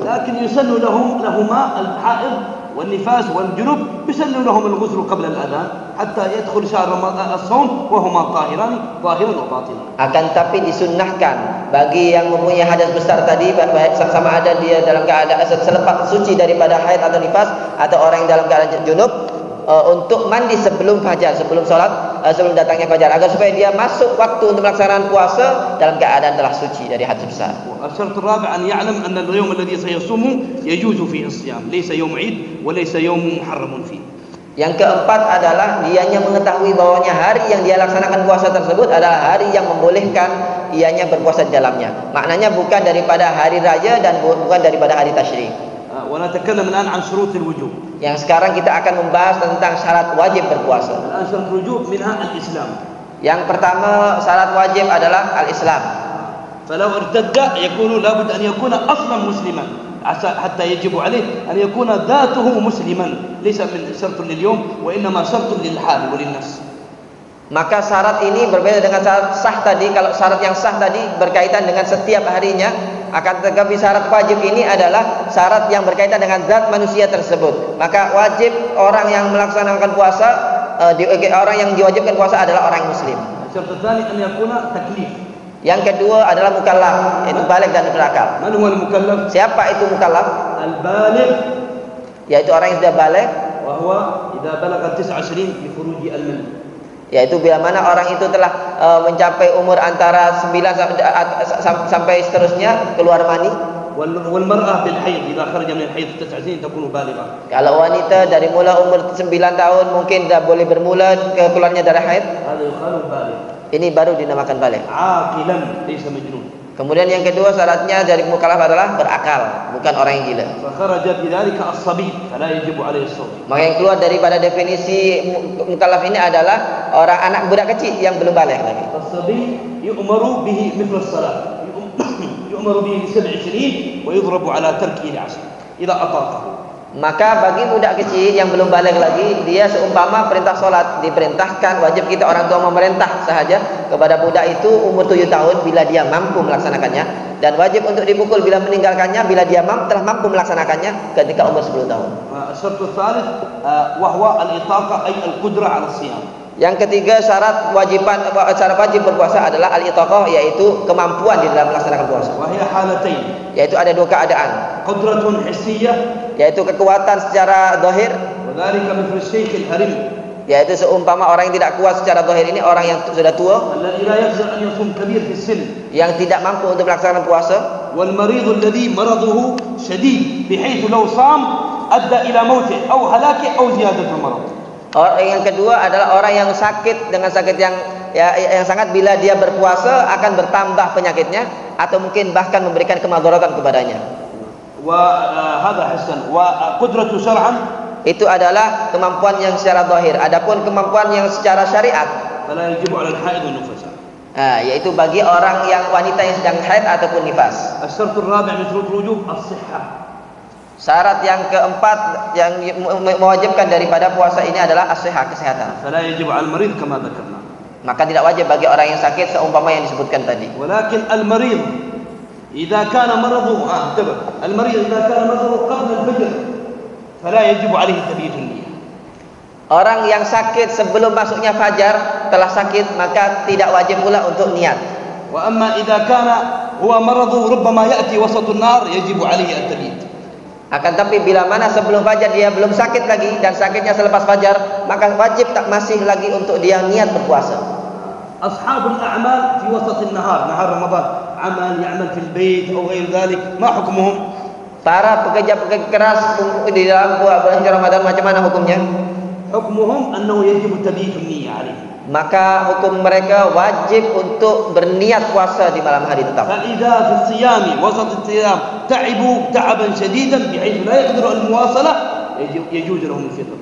Kemudian bila mana dia telah memulakan pekerjaannya yang mungkin berat, bekerja di tengah terik matahari dan seterusnya, yang mendapati dirinya tak mampu meneruskan puasanya, maka boleh baginya untuk berbuka puasa. بل قال بعض العلماء أن من كان عنده عمل في نهار رمضان وهو بهذا العمل مهم لأهله أولاده يعمل وهو يفوت حقهم والكسب على معيشتهم، لو تركه يصوم ولو يعمل به ربما لا يصوم، يجوز له الفطر ويقضي عن ذلك لأنه معذور.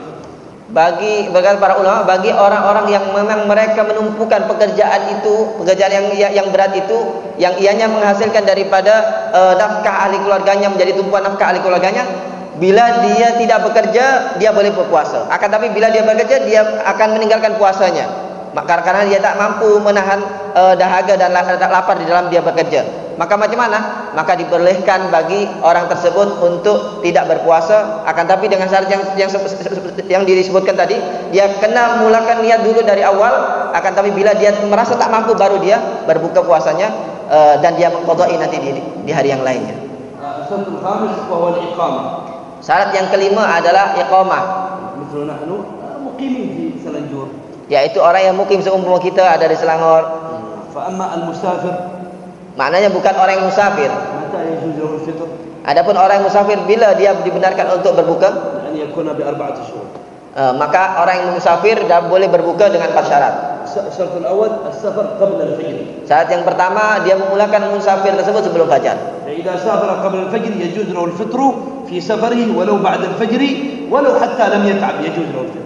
Maka bagi orang yang memulakan pergian musafir sebelum fajar, boleh baginya untuk tidak berpuasa dari semenjak fajar lagi. Lakin hadzal musafir innama idza kana syartuhu musafaran tawilan 82 km. Dan ini dengan satu syarat, bila mana perjalanan yang ditempuh adalah perjalanan yang jauh, lebih kurang dalam 82 km. Mubahan wa laysa ma'siyah. Yaitu perjalanan yang mubah, bukan musafir yang maksiat. Hadhihi 3 syurut laysat 4. 3 syurut lihada yasihhu an yaftur. Dengan tiga syarat, bukan 4 syarat ya. Dengan 3 syarat ini dibenarkan bagi musafir untuk berbuka puasa. Fa idza safara ba'da tulu' al-fajr ma yasih. Bila dia bermusafir selepas fajar, maka tidak sah dia untuk tidak dibenarkan dia untuk berbuka puasa. La yajuzu lahu an yaftur illa idza ta'iba fi safar. Tidak dibenarkan untuk meninggalkan puasa melainkan bila mana dia mendapati kelemahan ataupun tidak kuat, tidak tahan ketika di pertengahan jalan. Alhamdulillah mungkin ila kullu fi Ramadan ila al-Makkah umrah. Alhamdulillah fi at-ta'ira mawjud ikun mawjud tandas. Alhamdulillah min ni'matillah ta'ala. لماذا تفطر؟ أحسن لا تفطر في هذه الحالة، عليك المواصلة وإن كنت قادرا إلا إذا تعبت في هذه الحالة معذور. Kalau kita di zaman ini mungkin lebih dimudahkan dalam macam-macam fasiliti yang ada pada saat ini. Mungkin walaupun kita pergi ke Mekah sekalipun untuk melaksanakan umrah di bulan Ramadan, kita dapati pesawat yang begitu nikmat, ada aircon dan lain sebagainya, maka lagi utama kita terus berpuasa. نتكلم الآن عن أركان الصوم وهي مهمة الذي عليهما يقوم الصوم. Kita akan masuki daripada rukun-rukun puasa yang mana ianya adalah termasuk bahagian yang paling penting di dalam kita menjalankan puasa. الركن الأول أركان الصوم 2. Rukun puasa ada 2. الركن الأول النية. Yang pertama adalah niat. قال رسول الله صلى الله عليه وسلم إنما الأعمال بالنيات والصوم عمل. Berdasarkan dari sabda Nabi SAW yang menunjukkan hanya saja amal seorang itu dikira daripada niatnya, dan puasa termasuk daripada amal. Dan niat ini disyariatkan di dalam ibadah wajib ataupun sunnah. Di dalam madhab Imam Syafi'i,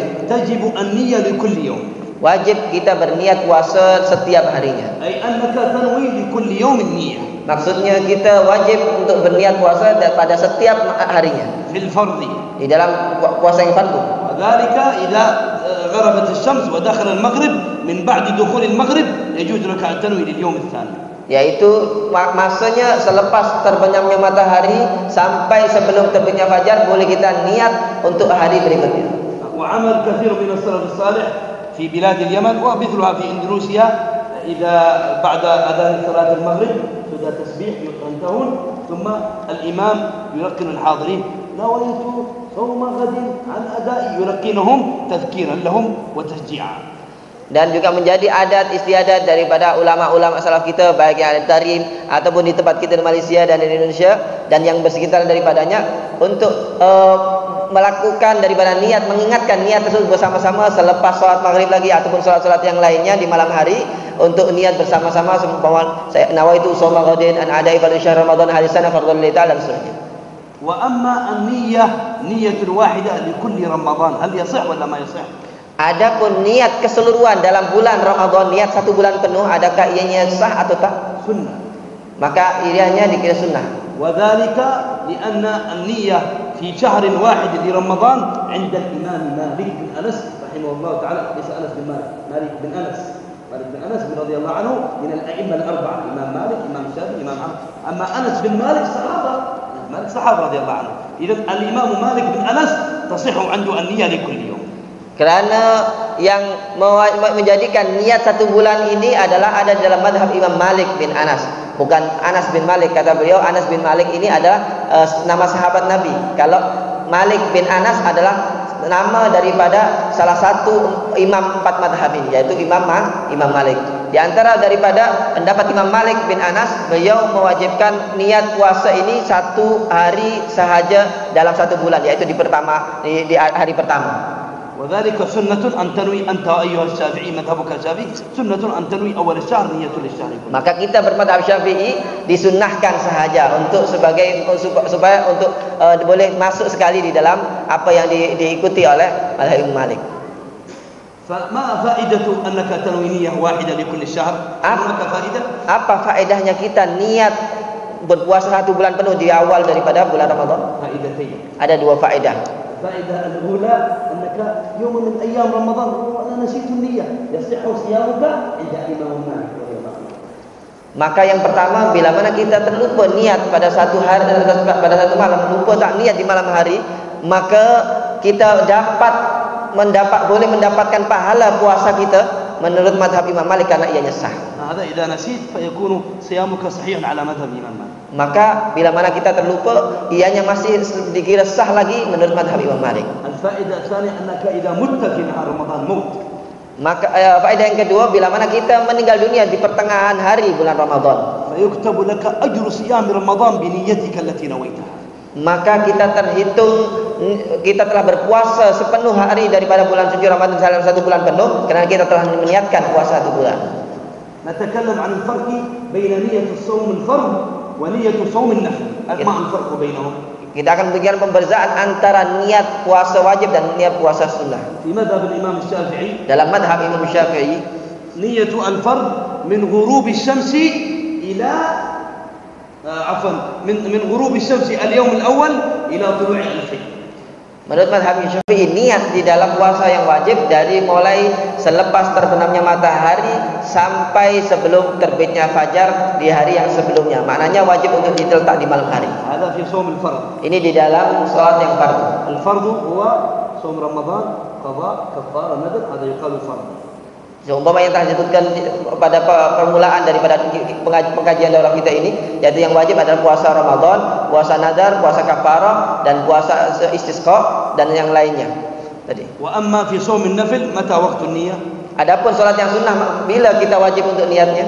وهو من غروب الشمس إلى الظهر اليوم الثاني إلى الزوال. Yaitu dari selepas terbenamnya matahari hingga menjelang masuknya waktu sholat zuhur, yaitu sebelum zawal. وأما عند الإمام أبو حنيفة، Adapun menurut Imam Abu Hanifah, أنه صوم الفرض مثل صوم النفل نيته إلى الظهر. bahwasanya niat di dalam salat fardu ini seumpama niat di dalam salat sunnah, maksudnya boleh diniatkan sampai sebelum masuknya waktu zuhur. هذا عند أبو حنيفة، لكن الشافعي إلى الفجر ليس إلى الظهر الفرض. Ini menurut madhab Imam Abu Hanifah. Adapun Imam Syafi'i tidak dibenarkan melainkan sebelum daripada fajar niatnya. الفرق الثاني Perbedaan yang kedua, في صوم الفرض di dalam salat fardu, di dalam puasa fardu, يجب التعيين. wajib untuk menentukan niat puasanya. نويت صوم رمضان، نويت صوم نذري، نويت صوم الكفارة، نويت صوم القضاء، لا بد من التعيين. Wajib untuk menentukan puasanya puasa apa? Puasa Ramadan ke, atau puasa nadar, atau puasa kafarah? أما صوم النفل لا يجب التعيين، ممكن تقول نويت الصوم لله تعالى. Adapun puasa sunnah kita tidak diwajibkan untuk menentukan puasanya itu. Kita boleh niat nawaitu shaum lillahi ta'ala, niat puasa karena Allah Ta'ala itu. أما والفرق الثالث، Perbedaan yang ketiga, صوم الفرض لا يمكن أن نجمع فرض مع فرض في وقت واحد. kita tidak dibolehkan untuk menggabungkan antara fardu satu dengan fardu yang lainnya. أي في رمضان تريد أن تصوم يوما من رمضان وفي نفس اليوم قضاء أو كفارة، ما يجوز. Kita niat umpamanya di hari pertama bulan Ramadan niat puasa Ramadan di hari itu, dan niat kita punya ada qada, kita niatkan qada sekali, tidak boleh. Atau kita punya tanggungan nazar sekali dengan nazar kita, tak boleh. Wa amma fi shaum an-nafil, adapun di dalam puasa yang sunnah, yajuzu an tajma'a bain al-fardh wan nafil. Boleh kita untuk menggabungkan antara yang sunnah dengan yang wajib. Atau naflain, ataupun antara dua sunnah. Misal yom Tasu'a ma'a yom al-Itsnin, wafaqa yom al-Itsnin, sah. Umpama mungkin Yaum Tasu'a tanggal ke-9 daripada bulan Muharram yang bersamaan dengan hari Isnin, kita niat dua-dua. Atau yom al-Arafah kadzalik kullu. Atau di hari Arafah yang bertepatan dengan hari Isnin kita niat dua-dua. Mas'alatun muhimmah. Ini ada satu lagi masalah yang sangat penting. قبل المسألة sebelum ada pertanyaan, كنت أتمنى أن تكون الدورة كبيرة. Beliau mengatakan beliau berharap daurah ini ramai orang yang hadir. أن يحضر المسلمين والمسلمات من طلاب العلم. Yang dihadiri oleh para penuntut ilmu. لكن أين الناس؟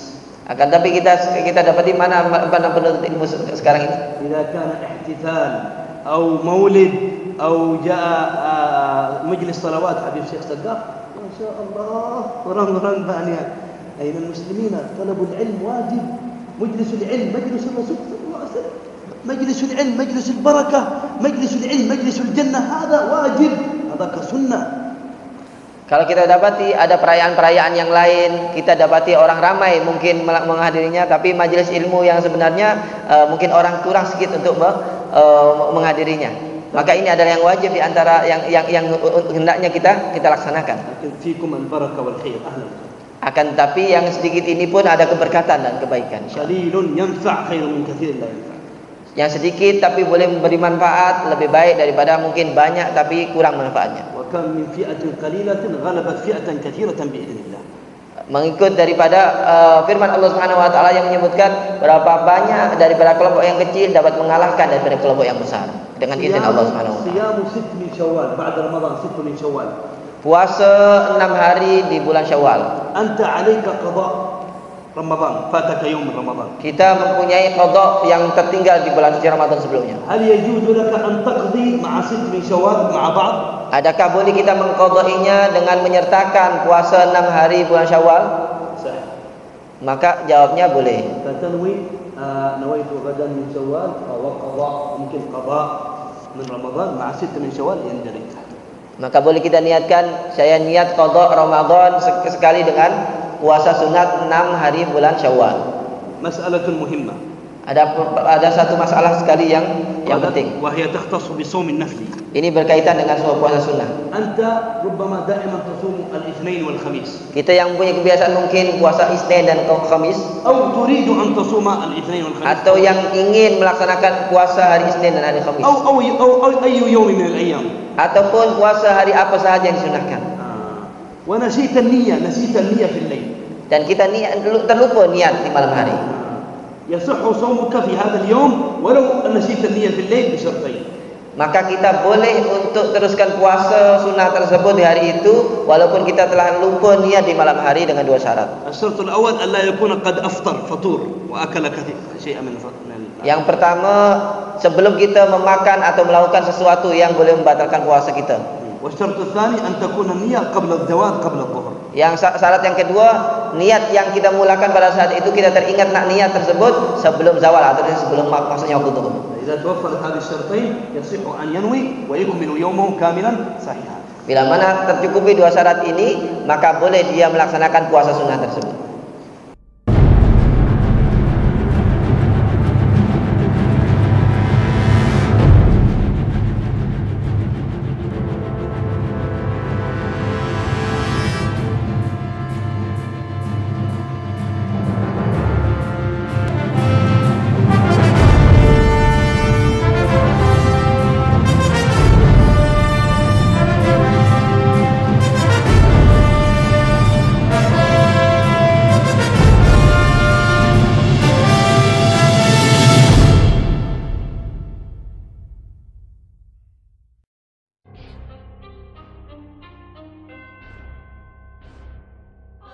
Dancing on the beat.